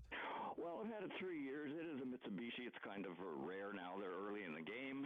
Not long range, but I just drive around town mostly, and I can go to Prescott to golf and back and stuff like that. So it's excellent. Excellent. Yeah, I guess at these gas prices. Yeah. Yeah. All right, Barry. Interesting call. Thank you. Pleasure. Thank you. Now, I disagree with Barry on vaccinations. That won't come as a shock to many of you, I don't think. It's the latest dividing line in federal politics. I don't have any interest in getting into the mechanics of parliamentary privilege and all that stuff and the role of the Board of Internal Economy, because I'm not an expert at any of that by any imagination. I just want to know, cut to the chase, if you think MPs should be vaccinated in order to be able to sit in the House. I mean, that's their workplace for all intents and purposes, right? House of Commons. So it's a workplace issue for them. It's a workplace safety issue.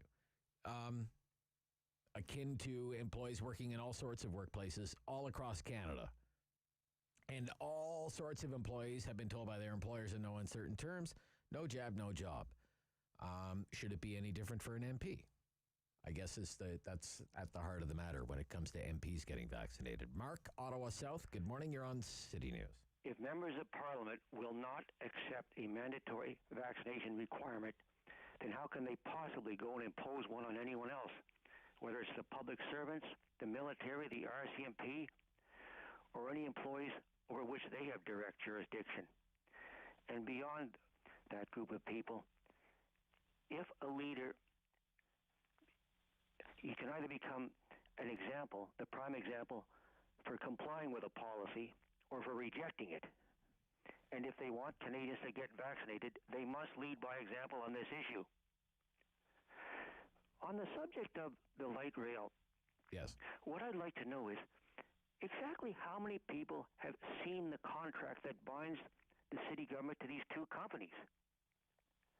Because if there's something wrong, I suspect it's in that contract. As Larry O'Brien suggested during a discussion with you last week, that perhaps the lawyers for the company outfoxed the city's lawyers and managed to get for themselves a kind of ironclad contract that the city is stuck with, even if the companies perform poorly. That can certainly happen.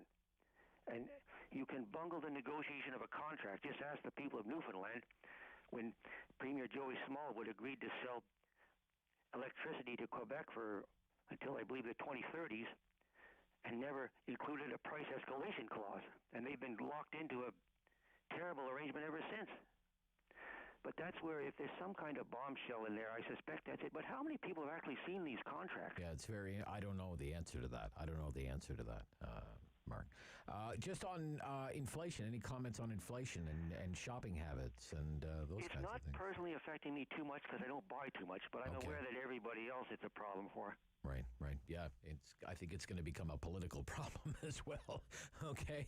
Thank you, Mark. Good stuff as always. The Transit Commission meeting, you think about everything that went on yesterday. I'm really not so sure we know all that much more this morning than we did this time yesterday morning. I guess about the only revelation that could be considered newsworthy is this latest malfunction, this epic failure, is because of lucid bolts that may have happened simply because people were changing shifts. Doesn't that fill you with all the warm and fuzzies? And the companies involved, they're trying to say the right things, Alstom and RTG. They're promising that they're working around the clock and they're putting everything they have into it. They've got their best people on it now, bringing in people from all over the world. Sounds like they're right on top of things, every waking hour of the day. But look at what a few loose bolts can do. Shut things down for 32 days, $2 billion, what is supposed to be state-of-the-art transit system, and,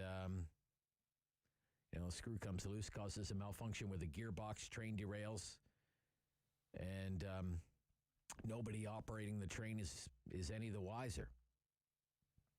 Because there's apparently no warnings given to the operator.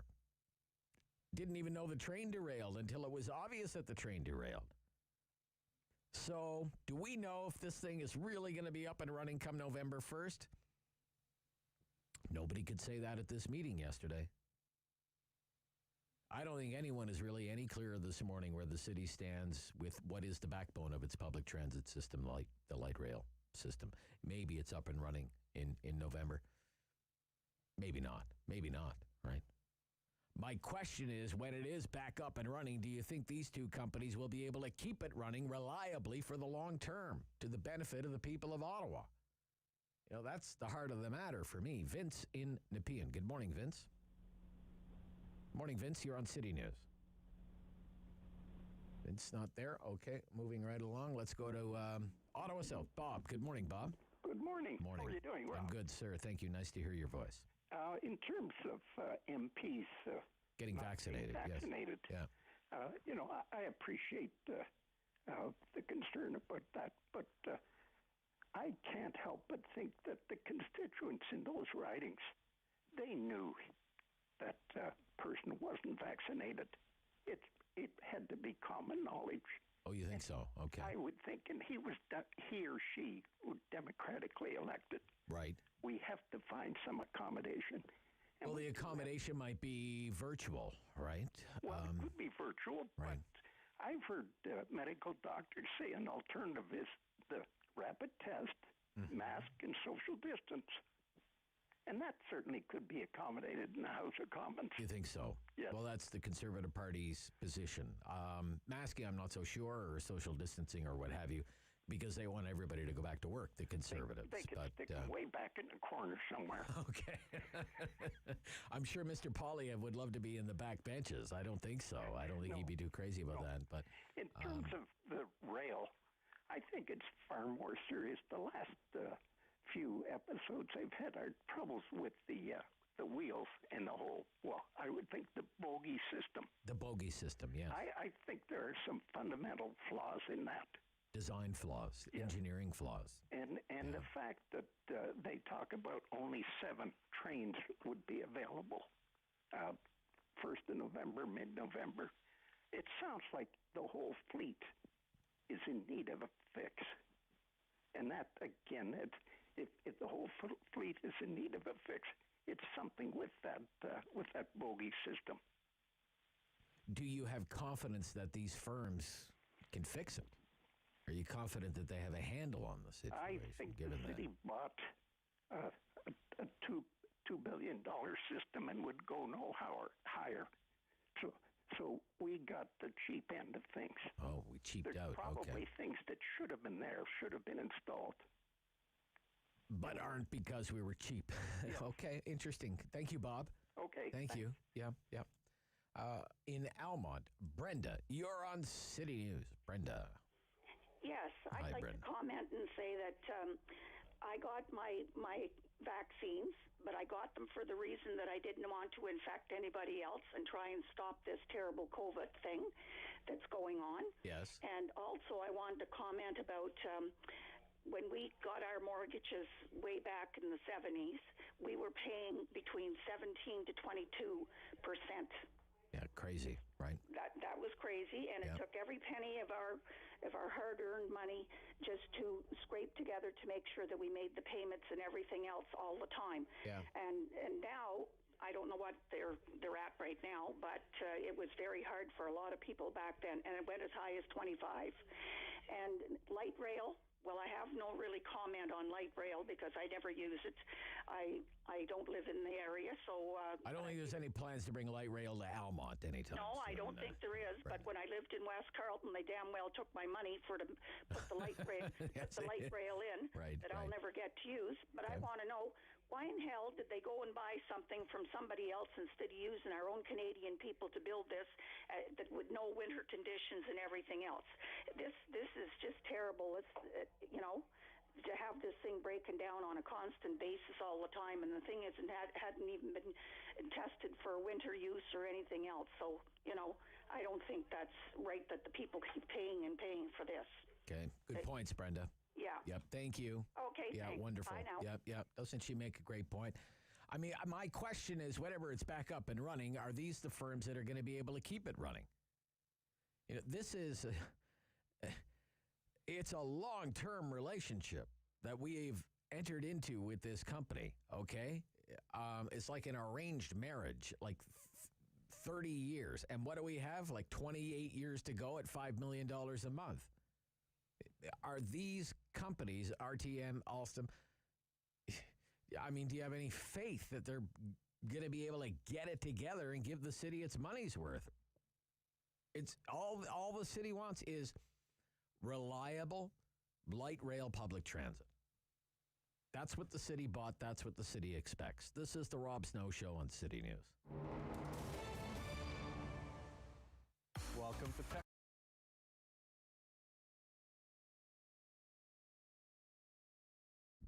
We just took over this business about a few weeks prior to the pandemic, but we've been loving the community, the people, very friendly. But it's been very difficult starting up a new business, just the time that we did, but I'm sure it's the same everywhere. We did take a broken business, which doesn't help us, but we thought we believe in what we do. We're very passionate about food, and we just really wanted to share the Iraqi culture through our food. All our recipes are homemade, so this is very unique. Usually you hear restaurants, shops, it's all frozen food or prepared food. So nothing here is prepared. Everything is homemade. We get our meat and produce from a local farm. So supporting local is the way to go. We are supporting all the way.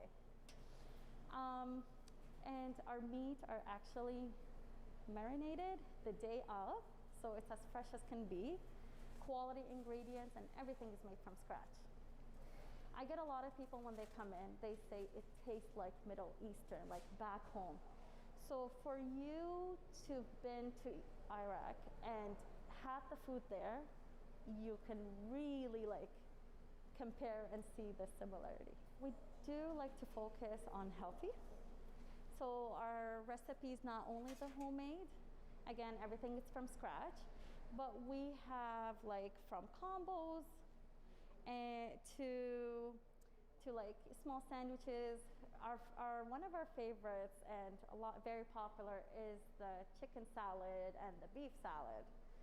So now you're getting all the protein and all these amazing ingredients that we all need.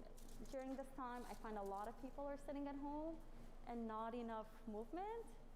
So to come here and get something healthy other than go elsewhere and just put, what's not so good for our bodies, makes a huge difference. So we have shawarma sandwiches, combos. I mean, if you're looking for a meal to feed your family, I would highly recommend the family platter. It comes literally with everything, with potatoes, with rice, with chicken, with beef, and we don't charge extra for mix. I know a lot of places do. Here we just add everything to your platter. And lots of healthy choices for sure.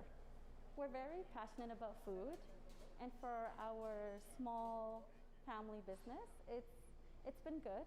Like I said, it's a little struggle, but we are not a chained restaurant.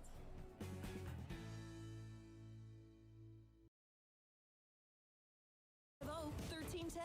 Now, the Rob Snow Show continues. So the Prime Minister's news conference, I was wrong, it's not happening at the Mall 4, it's happening at CHEO. It's underway now. A couple of things coming out of this already. We'll also move forward on every Canadian who's fully vaccinated will be eligible to get the international vaccine passport. It will be issued by the province or the territory that they live in.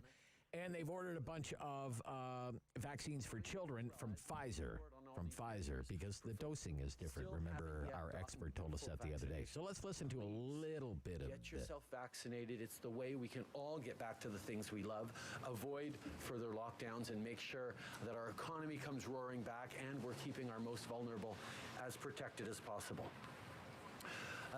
Troisièmement, thirdly, and I'll be giving the floor to, in short order, to Chrystia Freeland, who will be talking about this in more detail. And the provinces have agreed on a standard COVID-19 electronic vaccine passport is one of the things that come out of that. So he's going to turn things over. He's going to finish his remarks in French, and then he'll turn things over to the Deputy Prime Minister, and then they'll take some questions, and we will be listening in.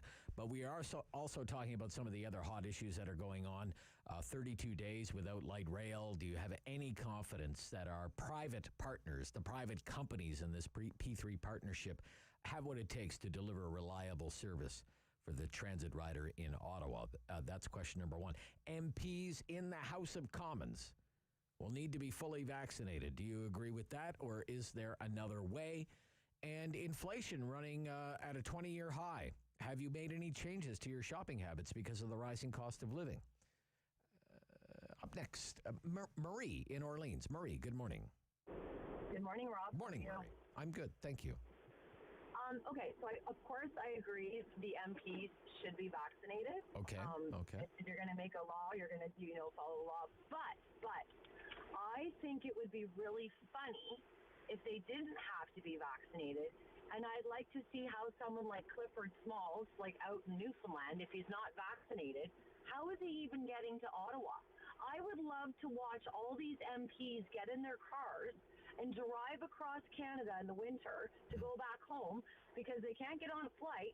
They can't get on a train anyways. Right. So the only way that they can actually make it to Ottawa if they're from outside, of course, drivable range, is to either fly or take the train. So if they can't do that because they're not vaccinated, I think it'd be almost comical to watch them have to trek across Saskatchewan and Manitoba and up over Lake Superior. Because, I mean, I know I'm making light of it, but the honest question is, how are they even making it to the House of Commons if they're not vaccinated in the first place? Interesting. Okay. How are they making it to Ottawa? Yeah. That's a great point. Thank you so much. Anything else to add? No. That's, and the LRT, well, RTG. Who makes up RTG? Like, isn't it a bunch of companies like SNC and a whole bunch of... Yeah, it's a consortium. Yeah. Yeah, so it's not really a company. It's just a company of companies of bigwigs. A company of companies, yeah. That's kind of... am I correct in that assumption? Well, my friend Pataguccioni from Ottawa Community Voice newspaper tells me RTG doesn't really have any employees. It's kind of like a shell company or something. So yeah, that's what I'm starting to feel like. I'm getting the impression. So if that's how they are, I mean, they're not going to be really liable for anything. But you did mention about the arranged marriage, and there's like 28 years. Rob, we can get out of marriages. We can divorce that. Maybe we should file for divorce. That's what you're saying. That's what I mean. Maybe they should take it to family court instead. Maybe have some better luck. Get the mayor to go to a judge. Irreconcilable differences. Exactly. But anyways, I just wanted to point out that I wasn't sure how MPs were going to make it to the House of Commons. Good, Marie. That was a really good question. Okay, thank you. Okay, wonderful. Up next, Bill. Good morning. It's Bill? Yes, it's Bill. Good morning, yes, Rob. Good morning. Yeah, on the LRT, I think there's something much more wrong with that system than just a few loose bolts. Okay. If it were only the bolts, they would tighten them up already and they'd be back in service. So there's got to be something more there. Right. Okay. How long can it take to inspect all these bolts, right? Yeah. Right. Okay. Interesting. I mean, it's been 32 days. So. Yeah, I don't know how they who at City Hall approved this design. I never thought this would work. I think they have to go back over that. I mean, there's something terribly wrong with the system. And I don't know that they will get it fixed. Right. Okay. We may just be spending lots of money for nothing. Okay, Bill. Thank you for your call, Bill. Great to hear from you, sir. Yep, bye-bye. Always like hearing from Bill in Ottawa. Mark in Ottawa. Mark. Yeah, hi, Rob.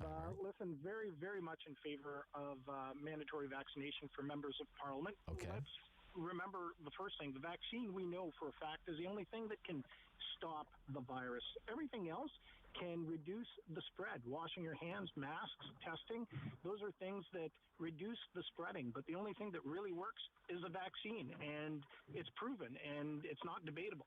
Now, let's remember that members of Parliament all get elected in Ottawa, except for the Bloc Québécois, with a goal to govern, to dictate how the bureaucracy takes their decisions. How can you claim to want to be a governing party and not first impose... Okay, I'm just going to interrupt you. Because we have some breaking news.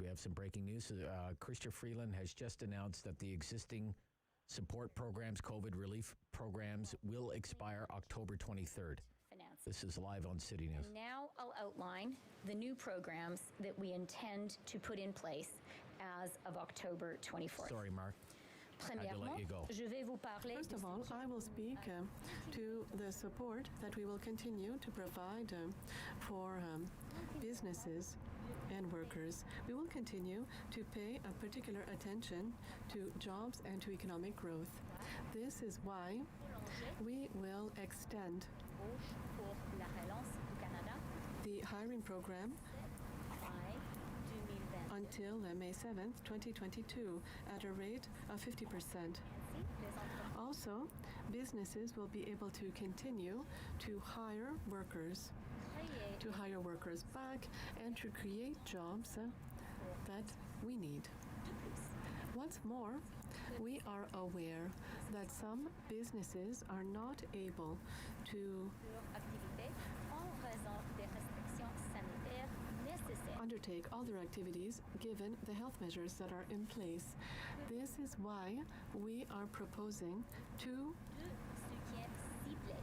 new targeted programs for economic recovery. The first one is the tourism and hospitality program. Support will be provided to employers through the intermediary of wage subsidy programs and rent assistance programs. We're talking here for hoteliers, restaurateurs, and travel agencies. They are still facing restrictions. So again, the breaking news being delivered right now from the Deputy Prime Minister and Canada's Minister of Finance is on the pandemic relief programs for individuals and businesses. This is major breaking news because the clock has been ticking on these programs down to October 23rd, which is this weekend, of course. And many wondering what would happen to these programs. Would the government allow them to expire? Cabinet could pass a law or, I guess, have a vote, an order, and could extend these programs by another month, but really no longer. And if you had to go any further than that, you would actually need legislation in the House of Commons. But they will be lapsing. So things like wage subsidy, the rent assistance program, the CRB program. Some other programs will be refined by the sounds of it. They do have a program that is a hiring incentive program, the cost of hiring a new employee. That is going to be maintained, and it will be 50%, whatever it costs to hire a new employee, get that person on the payroll. The government will cover half the costs of that program. But existing support programs introduced because of COVID-19 will end as scheduled October 23rd. It's a major breaking news story. We'll have more on it during our 11 o'clock newscast. I'm sorry we couldn't get to all your calls, but we had to bring you that breaking news. This is the Rob Snow Show on City News.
WW 1310 AM in Ottawa. And CJET 1011 FM in Smiths Falls and the Valley.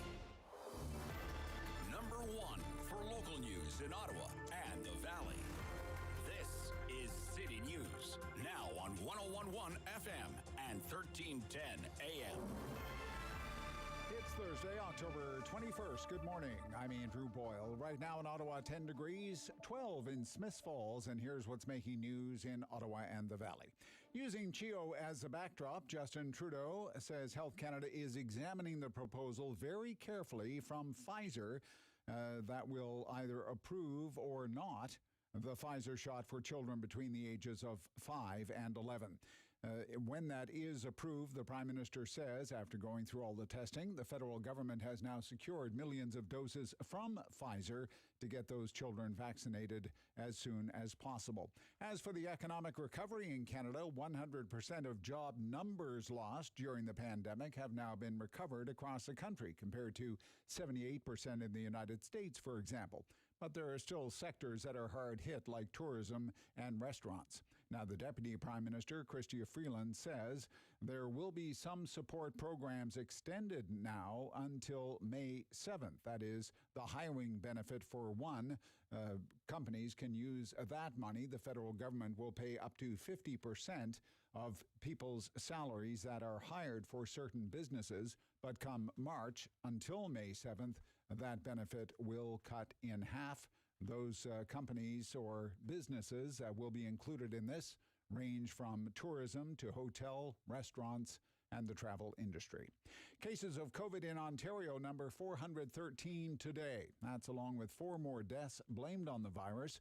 36 of the new cases are in Ottawa, 9 new cases in Eastern Ontario, but no new cases in either Renfrew County or Leeds, Grenville, Lanark.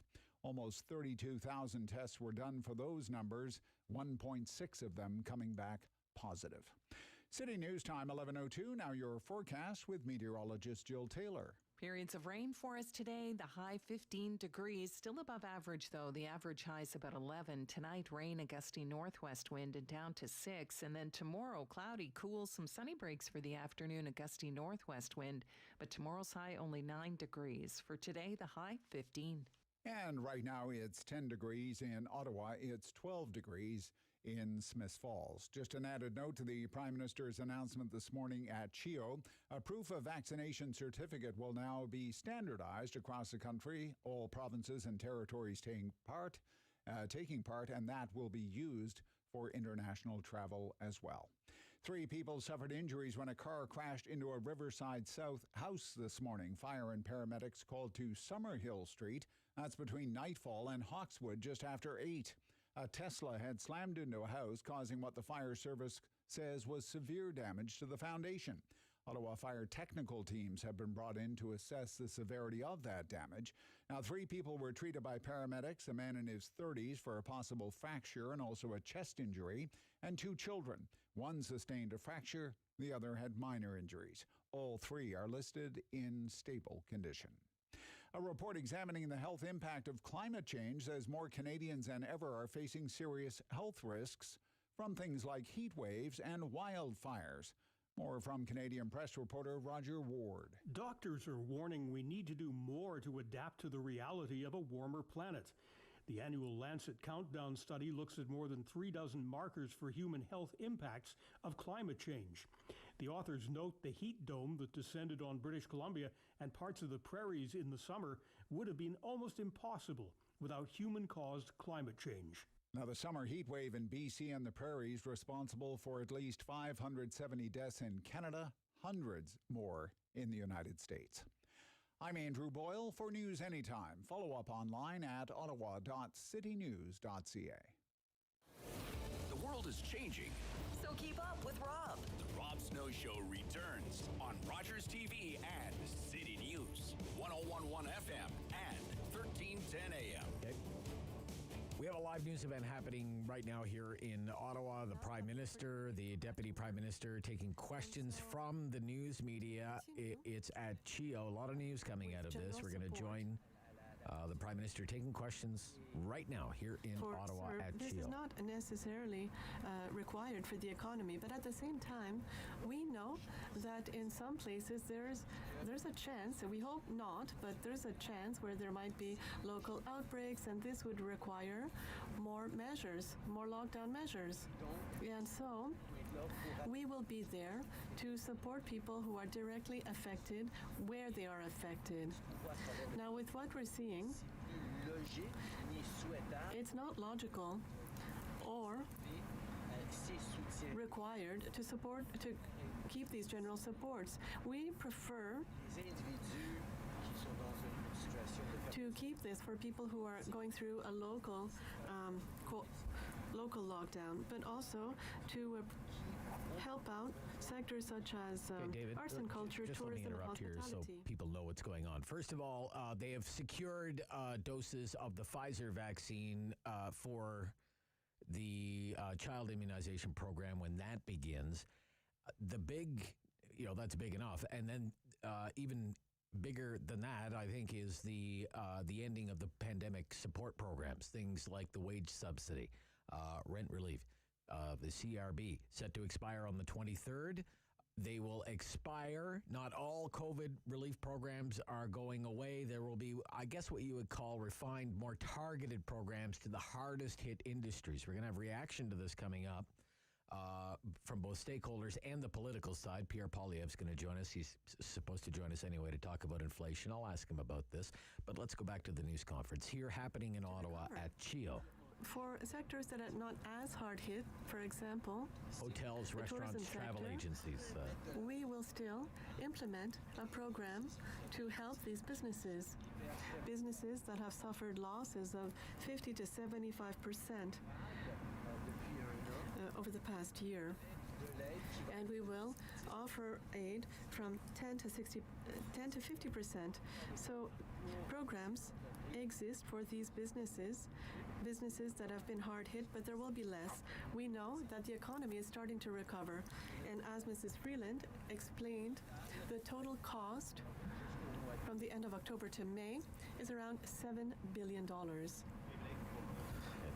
So just a note, would have been helpful to have some background documents on a new $7 billion spending program. We don't have a piece of information, so I'm looking forward to getting that information, Minister Freeland, from your folks.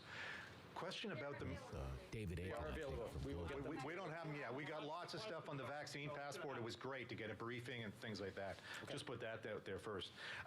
Listen, it's the first time we had a chance to ask you about Admiral McDonald's letter to the generals and staff officers, flag officers. I wonder, first of all, what you make of that letter, and can you see any circumstances in which Admiral McDonald will resume his duties as the Chief of the Defense Staff? First of all, in response to Admiral McDonald's letter, the acting Chief of Defense Staff and the Minister of National Defense gave extremely direct responses to it, to which I have and had nothing to add. They very much speak for both the forces and the government in response to that. It is important that we take the right decisions in the right way to ensure that survivors and all who serve in the Canadian Armed Forces are at the center of decisions taken.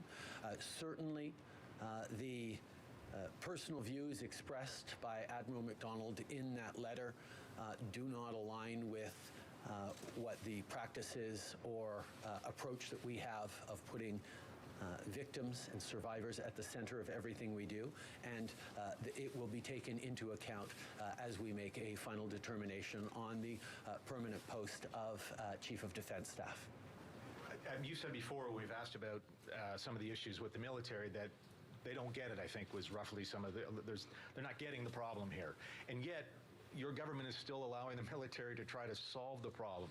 And at what point do you say to Ms. Arbour, we need some interim measures or take a more direct approach? I mean, even since McDonald's letter, we've had a couple of instances of more generals who are now subject to investigation. So what's it going to take? We are absolutely taking this seriously, and with every new revelation that confirms that there is a deep cultural problem at Canada's military that isn't worthy of the extraordinary women and men who choose to serve. Even as we talk about these issues facing the military, we have Canadian Armed Forces members stepping up to help out in Alberta, in Saskatchewan, elsewhere across the country, and elsewhere around the world. We have an extraordinary military that continues to deliver for Canadians, and it is necessary that the processes, the resources, and the leadership of this military be worthy of the extraordinary women and men who choose to dedicate their lives to service and their families to service to this country. We have made significant steps. There is a lot more to do. And yes, indeed, that change is not happening as rapidly as we would all like to see. And that's why we're continuing to work with external experts and people within the highest ranks of the military to make sure that these changes are being made as quickly and as lastingly as possible. Prime Minister Trudeau here in Ottawa holding a news conference right now at CHEO. So a lot of news coming out about this, about childhood vaccinations. They've ordered doses from Pfizer. Remember, the dosing regimen is different for children than it is for adults. We had an expert on the program this week from Queen's University explain that whole process to us. So that's coming together as well. COVID-19 programs coming to an end as scheduled. Other programs will be fine-tuned and continue to exist.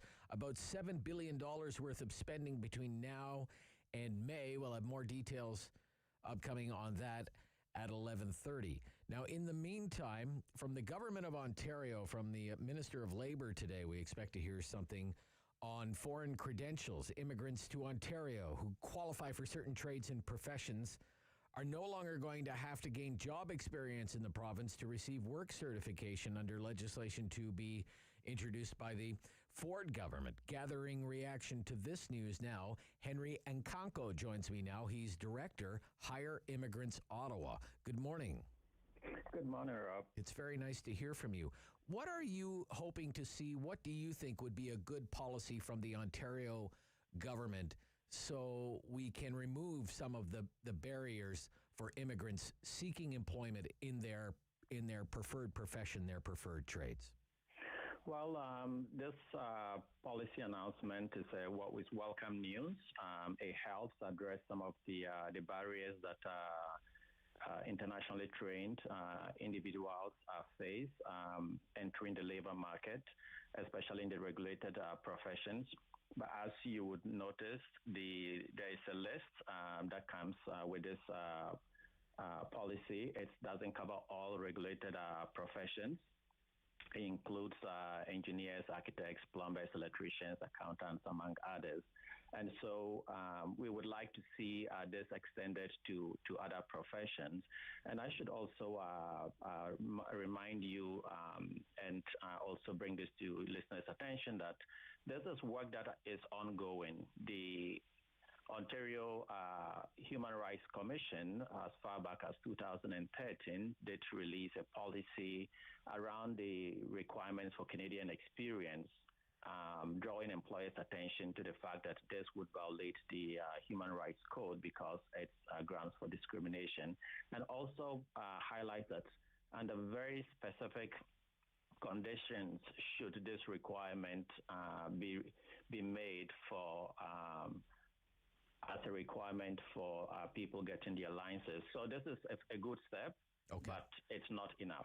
What about healthcare? What would it mean for healthcare for foreign-trained nurses or foreign-trained doctors to be able to practice their profession here in Ontario?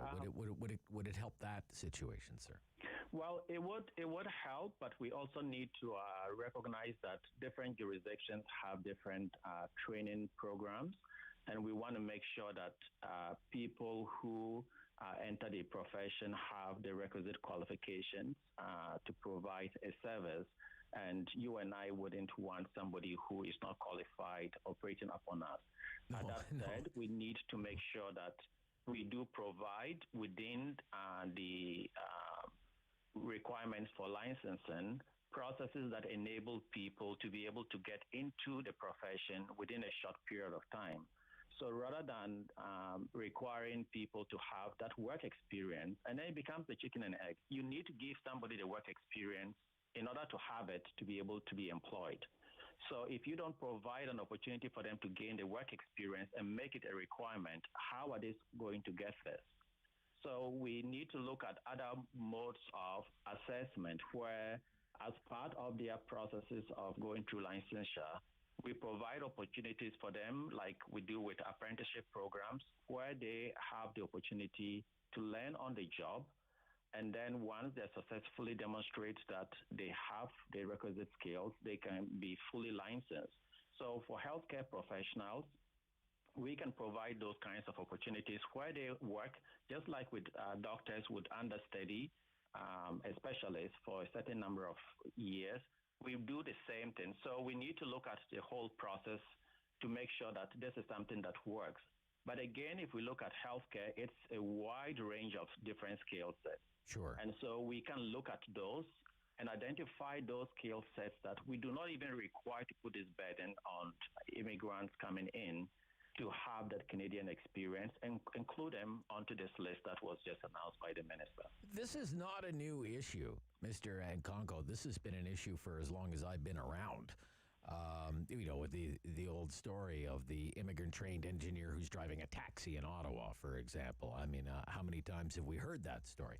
Is the situation getting any better, or is it getting worse?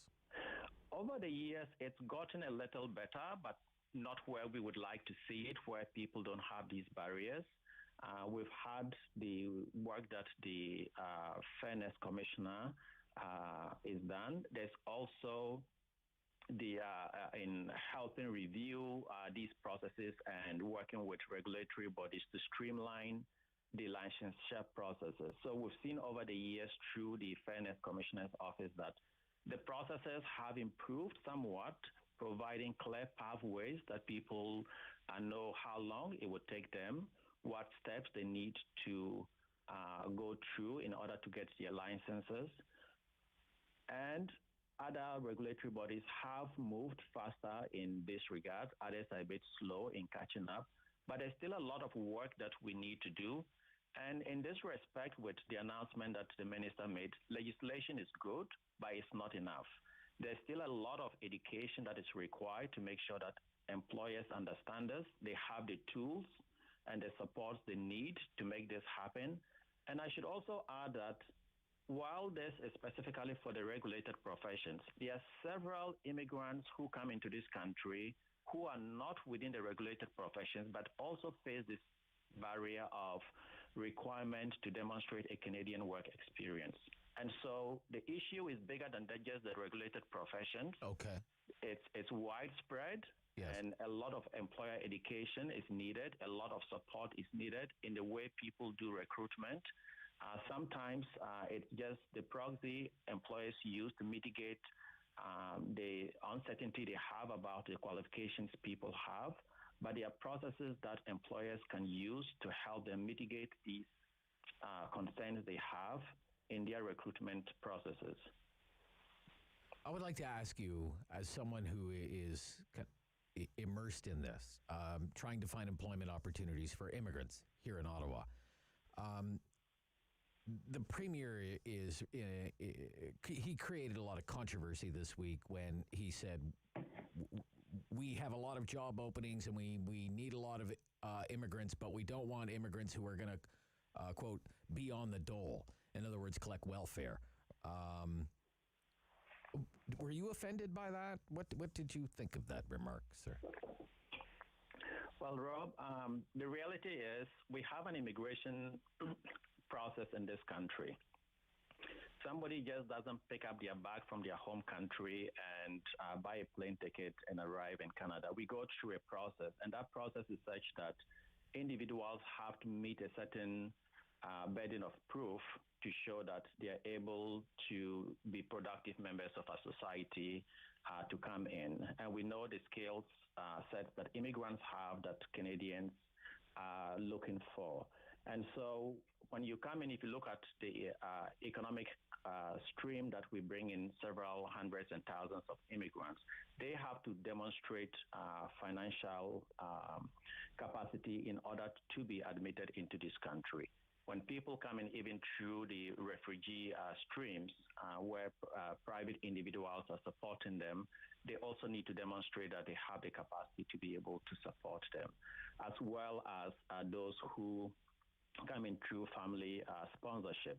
Mm-hmm. So inherent in the system of how we bring immigrants into this country is a system that screens people for the ability to support themselves.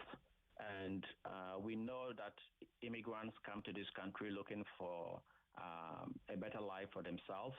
They're hardworking, they're ready to work, they want opportunities to work.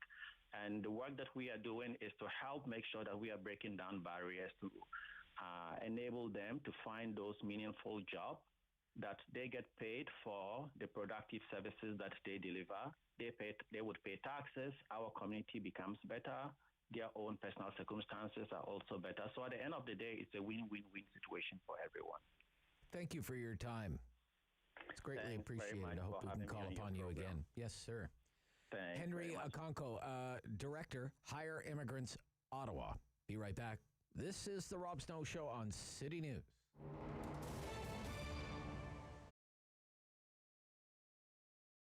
It was devastating, and it's devastating to all small business, but not knowing where it was going to go. But then the renovation market, as people stayed home, took off like wildfire. And for us, yes, we're very lucky, very fortunate that we were able to turn things around. I think a lot of it had to do with our internet presence as well, that I was, kept working on over years, and then it kind of took off. So that was very positive. But now, no, people are staying at home. We're renovating different markets, whether it's a kitchen or a backyard or, your fireplace. They want to cozy things up. So yes, things are extremely busy right now. Right now it's fireplaces, and I think with the snowbirds, a lot of those clients have existing wood fireplaces, so they're looking at inserts. So they want to convert the wood to gas. They don't want to deal with the wood part of it, but they want it clean and easy and efficient, and that's been a major, major increase in our business. The cottage and chalet market has really increased, absolutely.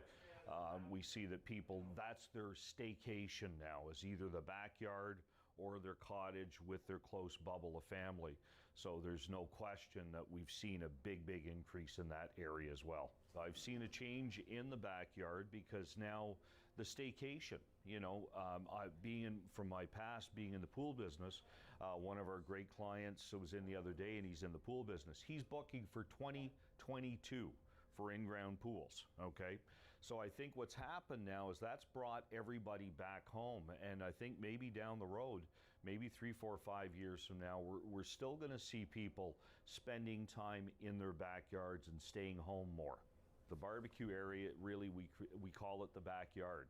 So you walk out of your house into a backyard, and it kind of looks like that with the fencing and the sky and things like that. So that is just our fun room. It's just, there's a lot of cool gadgets there that has to do with dealing with charcoal and wood pellet barbecues. To go online, you're going to find, you just Google, romantic fireplaces will come up. The one nice thing about our work is that when the Google reviews and the Google pictures are phenomenal. We're uploading stuff every day. I have at least 1,000 jobs, real jobs that you can take a look at, either on the Google pictures on the drive, or if you go to our website at romanticfireplaces.com and click on Our Work, it's where we used to load lots of them up, but there's lots of pictures there too. But the great thing about that is they're real. There's testimonials there about people talking about our team. And our team here is unique to everybody else. It's 2 small teams, but these fellas work for me. They're our guys. So when they go into your home, they care as much about your house as you do.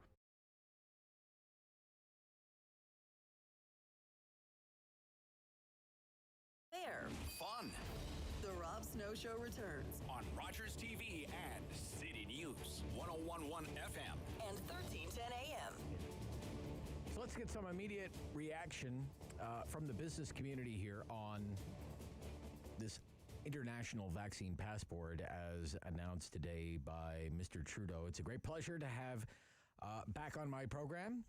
Elliot Finkelman is with Expedia Cruises Ottawa, Canada Westboro, and Parliament. Good morning. Good morning. Nice to hear from you. Thank you for having us on. What do you think of it? Exciting day today on a lot of different fronts. Yeah, very busy, yeah. Yeah. It's so let's deal first with the vaccine passport. It's not going to please some people that are, you hear the people that are against having to carry a passport. But those of us that travel, both as for myself as a consumer, I think the inside of the industry, from the airlines and from the airports, and just in general, it's a good thing because it's going to have one uniform, recognizable, piece of documentation, so that when you're not only coming back, but when you're going somewhere, they see Canada as opposed to Ontario. What is we assume everybody knows what Ontario is and what that piece of paper is. So this gives the receiving country as well a benefit. The biggest issue... It'll be better recognized internationally then. Yeah, okay. exactly. Okay. All right. Exactly. And of course, locally, so there's no downside. Listen, it's a duplication. The current one that they've spent the money on in the provinces works, right? I mean, it's okay. I think the Quebec passport from a user point of view is a better thing. You hit a button and it's there. With ours, it's really download this picture, and then you see people at the airport scrolling through trying to find. That's the only problem I have. I would suggest anybody going to an airport still print it out. So it's we just came back from a trip about 14 days ago, and you could see people at the airport trying to scroll through their phones to get it. It was a little bit frustrating to watch, where those of us that just had it on paper handed that paper. But the idea of the QR code and that ties back to a server, and as a consumer, I really feel much more comfortable getting on an aircraft knowing that everybody's been vaccinated myself. I think that brings a whole level of comfort to a whole bunch of people that want to get back to travel. Okay. The biggest impediment we have, though, still is the PCR test coming back to Canada. I'm hoping that gets dropped and we can go through either rapid antigen or just the fact that you're vaccinated is going to be accepted. All right. Which we haven't heard of. So in addition to that, the finance minister announced at the same news conference at CHEO an end to all the major COVID-19 relief programs for individuals and businesses, but that there will be some kind of industry-specific assistance programs, and it sounds like tourism is going to be one of them. What do you think about that? So my shoulders dropped, a long way. Part of the biggest problem any travel agency, especially those of us that have bricks and mortar where people can actually talk to people and, face to face, is the rent, right? That's a big, big component, and the wage component, which is well. So depending on what the drop in revenue, which any travel agency will tell you is, 90%. It's a huge, huge drop. It is coming back. There's no question, but we don't get paid until people travel. So, and we don't have takeout, we don't have roadside pickup here. So it's just an outflow, a constant burn of money. That's going to help us go a long, long way and get us through until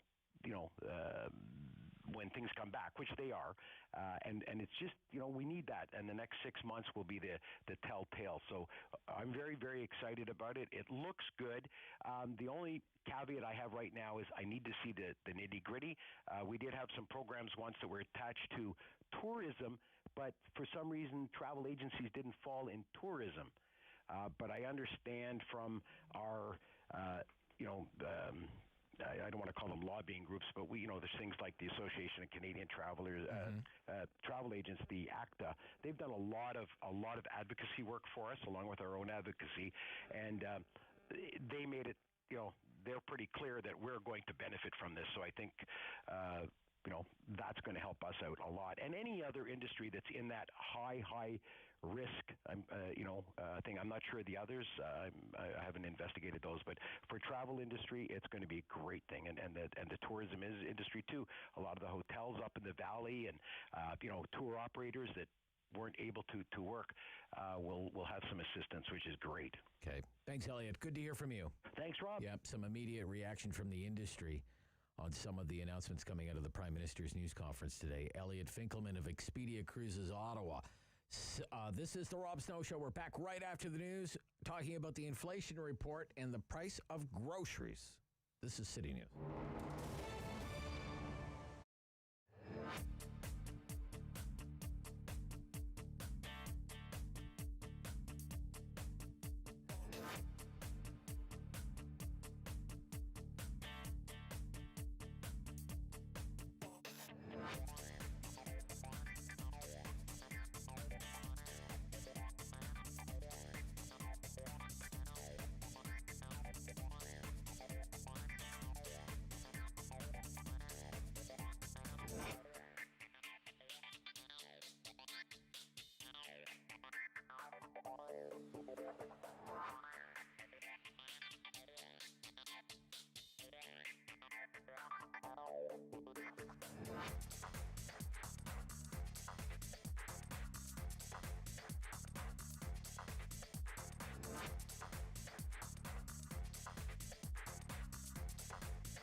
local news in Ottawa and the Valley. This is City News, now on 101.1 FM and 1310 AM. Thursday, the 21st of October. Good morning. I'm Jason White. Right now in Ottawa, light rain, 10 degrees, 13 in Smiths Falls. Here's what's making news this hour. Breaking news from the federal government and the Prime Minister announcing the vaccine passport you will need to travel internationally will be the one you get from your province. The QR code will be scanned by border agents in other countries to get information like the dates of your shots and the types of vaccines you received. Provinces that have not yet adopted this national standardized certificate will do so by the end of November. 318 staffers at the Ottawa Hospital are still not vaccinated against COVID-19. The hospital sent those unvaccinated employees letters to remind them of the November 1st deadline to get their shots or be suspended without pay. The Kemptville Hospital's emergency room is closed today because of an IT issue.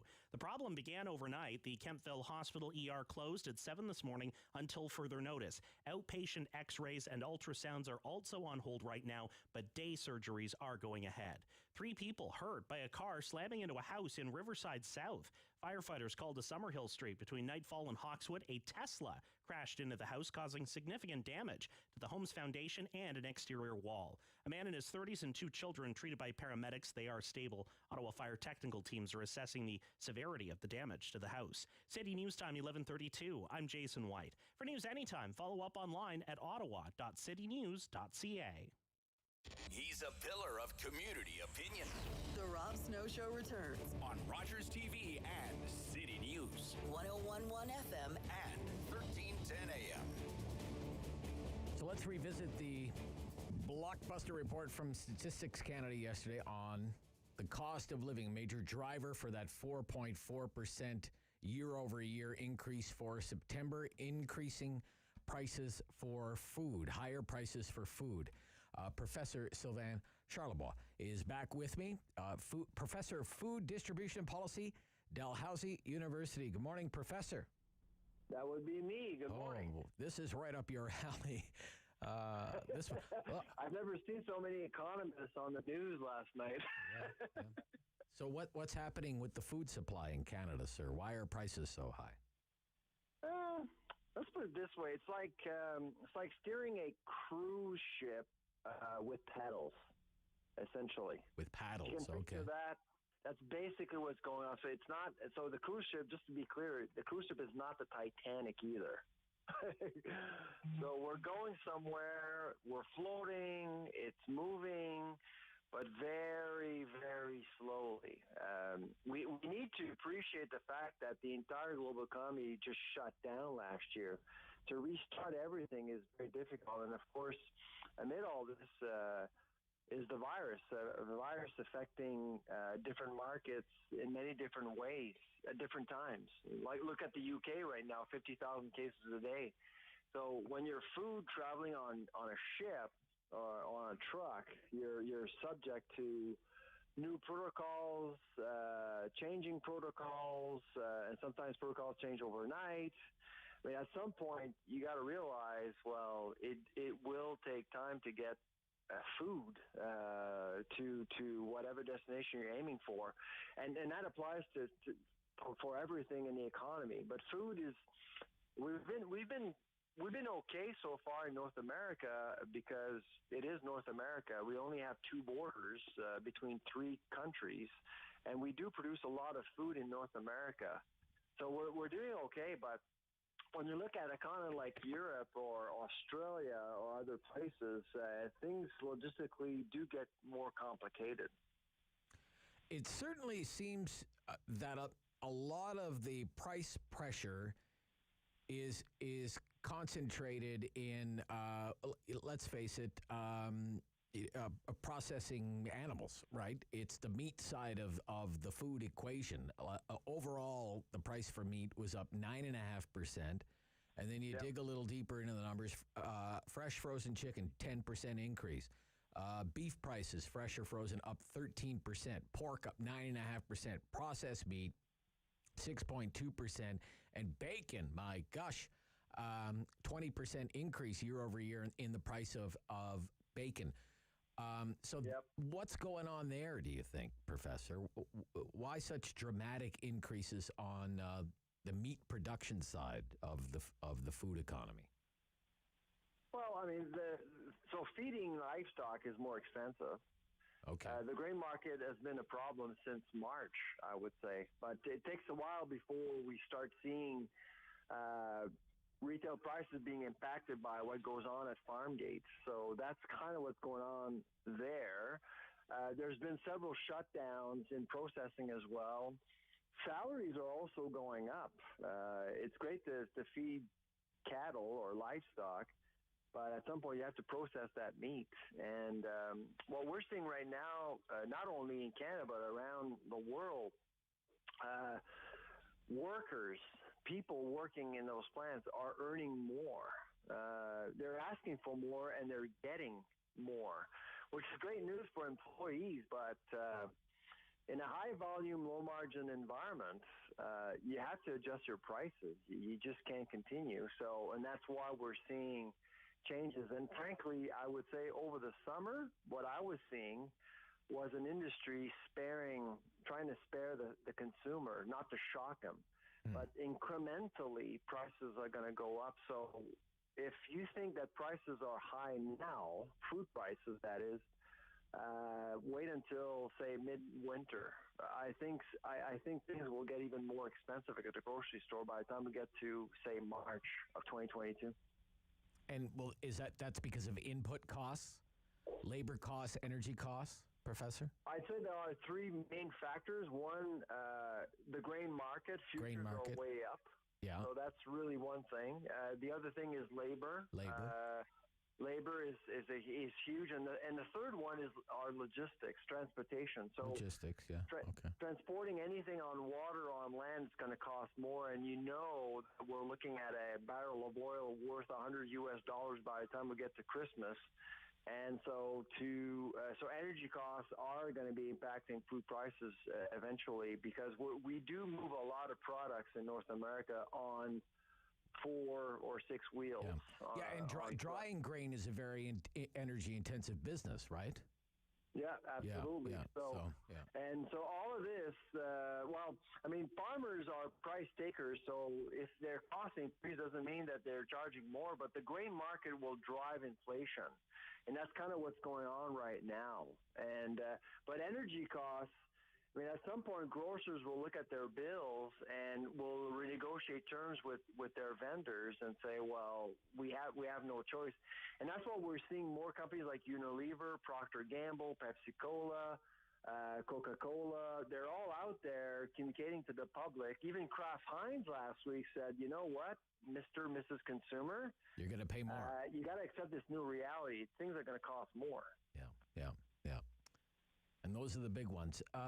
Edible fats and oils, prices up 18.5%. So I guess like canola oil, olive oil, those kinds of things. So canola oil or cooking oil is up 27% since January. Oh my God. So that's a big one. It really shows you. Peanut butter is up about 4%. And most people would know this, but peanut butter was priced the same as in 2000 in Canada. It's barely more expensive, and it's been the same price for 20 years until this year because of what we're going through right now. Now, I find this interesting. Dairy products overall up 5%, butter up 6%, cheese up 4.6%, eggs up 5.4%. These are supply managed. This is the supply managed side of the agricultural economy here: eggs, cheese, butter. But I guess this is reflective, because if you talk to farmers in the supply managed side, they say, well, it's all based on our cost of production. So these higher prices, I guess, I'd like to know what you think, Professor, are reflective of the farmer's cost of production. What do you think, sir? That would be accurate, correct. Supply management, the fundamental principle of supply management is to produce what we need in Canada. That's basically what it is. And so if the cost to produce, say, milk or chicken or eggs goes up, then farmers are properly compensated for that, and that's why prices are going up. And frankly, I would say, given what we've gone through the last 20 months, those increases are warranted. They're not exaggerated at all. I don't think. Okay. Yeah. Now, on the other side, for the record, I'm not a big fan of supply management. No. You have to take my comments with. No, I know you're not. I hear from a lot of people who are exactly like that.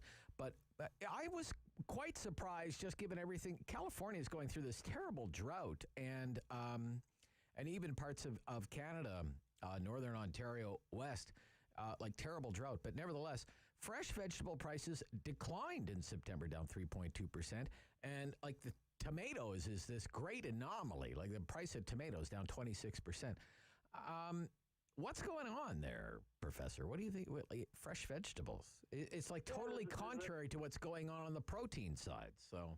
Yeah, no, absolutely, and it's funny because I heard comments yesterday from people saying, "Oh, fruits and vegetables are more expensive." That's not entirely accurate. Actually, fruits and vegetables are cheaper than last year. There is one place at the grocery store that has been kind to consumers on a tight budget. That would be the produce section, and there are two reasons. One, domestically, I think our production has been pretty good. Outside of the prairies in BC, Ontario's weather was not too bad. Quebec either, and the Atlantic. We have a lot to sell, and so that's one thing. The other thing is the Canadian dollar. We do import a lot of fruits and vegetables from elsewhere, but a Canadian dollar at 80 cents versus the greenback, it has helped importers negotiate pretty darn good deals, and that's reflective. Typically, when you see prices jump in the produce section, it's mainly due to a currency downfall. But we haven't experienced that since the beginning of the pandemic. By the way, when we started the pandemic back in March of 2020, the dollar was worth 68 cents versus the dollar. Now it's up to 81 cents. Right. Yeah. So that's been beneficial when we go our purchasing power is good leverage there. But nevertheless, you are cautioning our listeners the grocery bill will likely be higher come the winter, Professor. Yes. But doesn't mean that there are no deals out there. You just have to up your game a little bit. Show up at the grocery store knowing exactly how much you should be paying for products that's on your list. First of all, have a list. And secondly, know how much you should be paying. And thirdly, go for the Enjoy Tonight deals. There's more of them. And I do that. I go to the meat counter. As soon as I see an Enjoy Tonight deal at minus 25, minus 50%, I go for it. We've been cooking a lot, and so we know sauces, we know spices. Even though the meat, the piece of meat may not be as fresh, you can do a lot of different things, and a lot of Canadians that can do that as well. So we're better tooled, I think, to deal with what's happening at the meat counter and other spots of the grocery store. Okay. Hey, thank you, Professor. Good to hear from you. I have your insight. Bye-bye.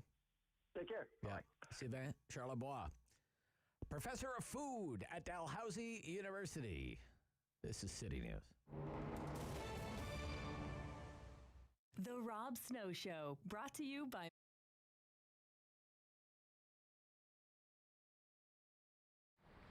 Papa Jack was started 14 years ago, really by accident more than anything. A friend of mine had bought a grocery store. A popcorn machine was in there. He didn't want it. I ended up by buying it. My family thought I was nuts. When I first said, come and pick up this popcorn machine, my son said, what the heck for? I won't use exact words. But anyway, we started, and it just kept on growing and growing. But at the time, I was the only one selling popcorn in Ottawa. But we persevered as a family, and here we are. So it's been very, very rewarding for my family and myself. And to see our brand name, Papa Jack, and Papa Jack came out of I wanted something that was going to be very bilingual. So Papa, and then in Ontario, everybody call me Jack, even though my name is Jacques. In Quebec, it's fine, it's Jacques, but in Ontario, it was always Jack. So we married the two together, Papa, Jack. With the store that we have on Thurston Drive, it basically, the factory's in the back. If you come into the store, you can see how the popcorn is being made during the week. So it adds an extra layer of, you can see the sanitation, you can see how we do it. It's not like making popcorn. Most people thought when I started this, I was making popcorn in my garage or in my basement. No, never did. It was started in this building, in the back of the building, and then we kept growing and growing until what we have now. My daughter and my son came up with a brilliant idea to do a fundraiser online. So basically all people have to do is to register here, and we give them a special code number. And with that code number, they tell their friends, their neighbors, everybody to buy online from us with that code number. And then at the end of each period, could be 2 weeks, could be a month, then we'll pay them a 20% of all the businesses that we got through that code number. One thing I'd like to say is thank you to all the Ottawa people who have supported us and support local businesses. Sometimes people, they talk about buying locally.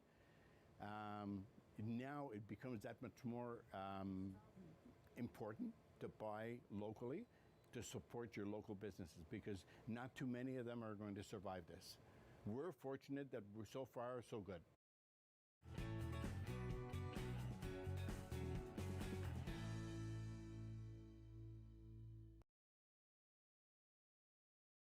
Opinionated Ottawa icon. The Rob Snow Show returns on Rogers TV and City News. 101.1 FM and 1310 AM. I've been looking forward to this interview all morning. Pierre Poilievre is the Conservative Member of Parliament. The riding is Carleton. Good morning, Mr. Poilievre. Very nice to hear from you. Yep. Well, your reaction, please, to a 4.4% increase in the cost of living in September, year over year, according to Statistics Canada yesterday, sir. Well, first of all, the obvious, it is devastating for working class wage earners who've seen over 4 cents of the dollar they earned eaten up by the inflation tax. It's great news if you're extremely wealthy and have all of your net worth in assets that inflate in price. Your mansion, stock, bonds, and gold have all appreciated. But if you're a working class renter, you've only seen your cost of living rise and your wages in real terms decline. The causes are multiple, but the main one, of course, is, as always, too many dollars chasing too few goods and services. The government has increased the money supply by $400 billion, or 20%, the biggest money supply growth in percentage terms since the mid-1970s. And as the great Nobel Prize-winning economist who literally wrote the book on inflation, Milton Friedman, has said, inflation is everywhere and always a monetary phenomenon. And here it is as well. And as a result of the government flooding the economy with cheap cash, Canadians are now paying more for everything. Okay. I would like to ask for your opinion. You're kind of the inflation hawk on the Conservative side. How extraordinary you think it is to have this sort of open disagreement between the Bank of Canada and its view of inflation, which for so much of 2021 has been it's transitory, it's temporary, it's a blip. Meantime, you have the CEO of the Royal Bank, Dave McKay, says no, inflation is persistent. It's building, and it's basically an open disagreement with the central bank, which you rarely, if ever, see. What do you think of that, Mr. Poilievre? Well, the central bank is either incompetent or dishonest, and I'll prove it simply by pointing to their remarks over the last year and a half. When COVID hit, the central bank claimed it would cause deflation. Now, the bank is blaming COVID for inflation. Well, it can't be both. They can't simultaneously say COVID would drive prices down and then blame COVID for driving prices up. And what I see is that the bank is using COVID as an excuse to print cash that the Trudeau government wants to spend. There's not enough money in Canada for Trudeau to tax or borrow in order to satiate his spending appetites. So the central bank has been doing it for him by just printing the cash. That's what's causing the inflation. Now, Tiff Macklem, the governor, wants to deny his role in causing inflation by claiming that this is a transitory or short-term phenomenon. Rob, it's now been 6 months where inflation has been above the bank's 2% target. That's not transitory. And even the bank admits that it's going to go on for another year. So that's certainly not transitory. It really is starting to seem like the central bank is simply mouthing Liberal government talking points to justify flooding cheap cash into the coffers of the government. But nevertheless, it's also not just a Canadian thing. Inflation is higher everywhere. Oh, the inflation number. I'm sorry, Mr. Poilievre. The inflation number ours is at a 20-year high. The inflation number recently released in the United States at a 30-year high. So it's not a uniquely Canadian thing. So how much of the blame can be pinned just on, say, for example, the Canadian government and its fiscal policies, for example? Well, how much of the blame? The answer is simple. The Canadian central bank and government are to blame for the Canadian inflation. The American Federal Reserve and government are to blame for American inflation. All the central banks and governments are doing the same stupid, idiotic thing. They're printing money to overspend. But Rob, just because our mothers taught us, just because your friends are jumping off a bridge doesn't mean you have to jump off a bridge. Okay. Right? During the Great Global Recession, the U.S. Federal Reserve began printing money, which ballooned the cost of living, led to massive asset price inflation, which caused a big gap between rich and poor to open up, and much of the populist backlash that we've seen ever since. In Canada, we decided not to follow that route. Under Harper, during the Great Global Recession, we did not print money to fund government spending. We rejected it. And guess what? We had a better recovery than the other economies. So we could have, in Canada, made the decision to reject U.S.-style money printing throughout COVID and fund our COVID response using real cash, not printed cash. We could also have kept our spending under control and targeted it towards real needs. And that would have avoided the inflation crisis we have today. But just to say that other countries have ruined their money, therefore we're justified in ruining ours too, is a cop-out. All right, we only have about 2 minutes left here. The clock had long been ticking on many of the COVID-19 relief programs, the wage subsidy, the rent relief subsidy, the CRB.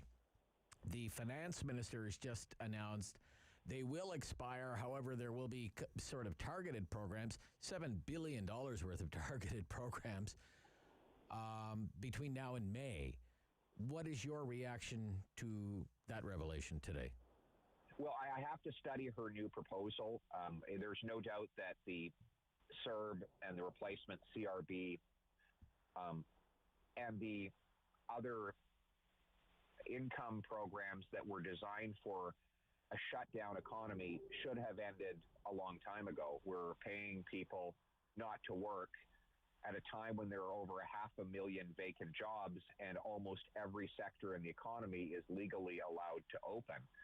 Help wanted signs everywhere, and yet we're stacking more and more debt, printing more and more cash to pay people not to take those jobs. So the overall policy should be to get people back to paychecks rather than government checks. Okay. Thank you, Pierre Poilievre. Always nice to have you on our show. Great to be with you, Rob. Talk to you soon. Yeah. The longtime member of Parliament representing the rural South End, Manotick, and area. That is Pierre Pauli of the Riding Carleton. And that's it for the Rob Snow Show. Ooh, busy one today. It just didn't stop. More breaking news coming up at noon with our news team, and then Sam LaPrade to take you through the afternoon with the Sam LaPrade Show. We're back tomorrow after the 9 o'clock news.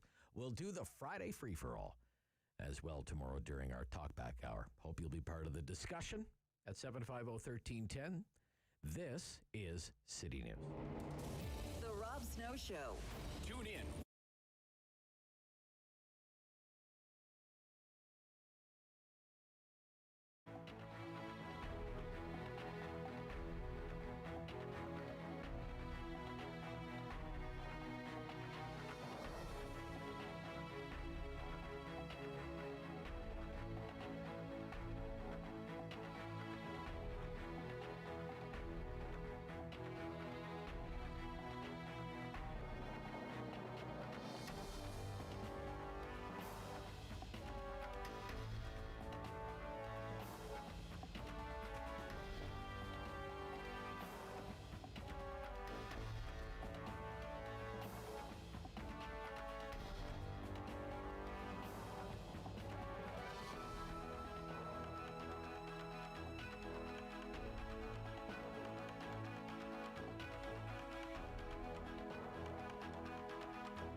This program is brought to you by Ignite TV.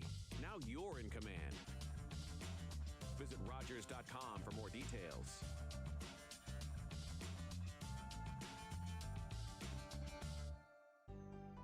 Call the Rogers TV viewer response line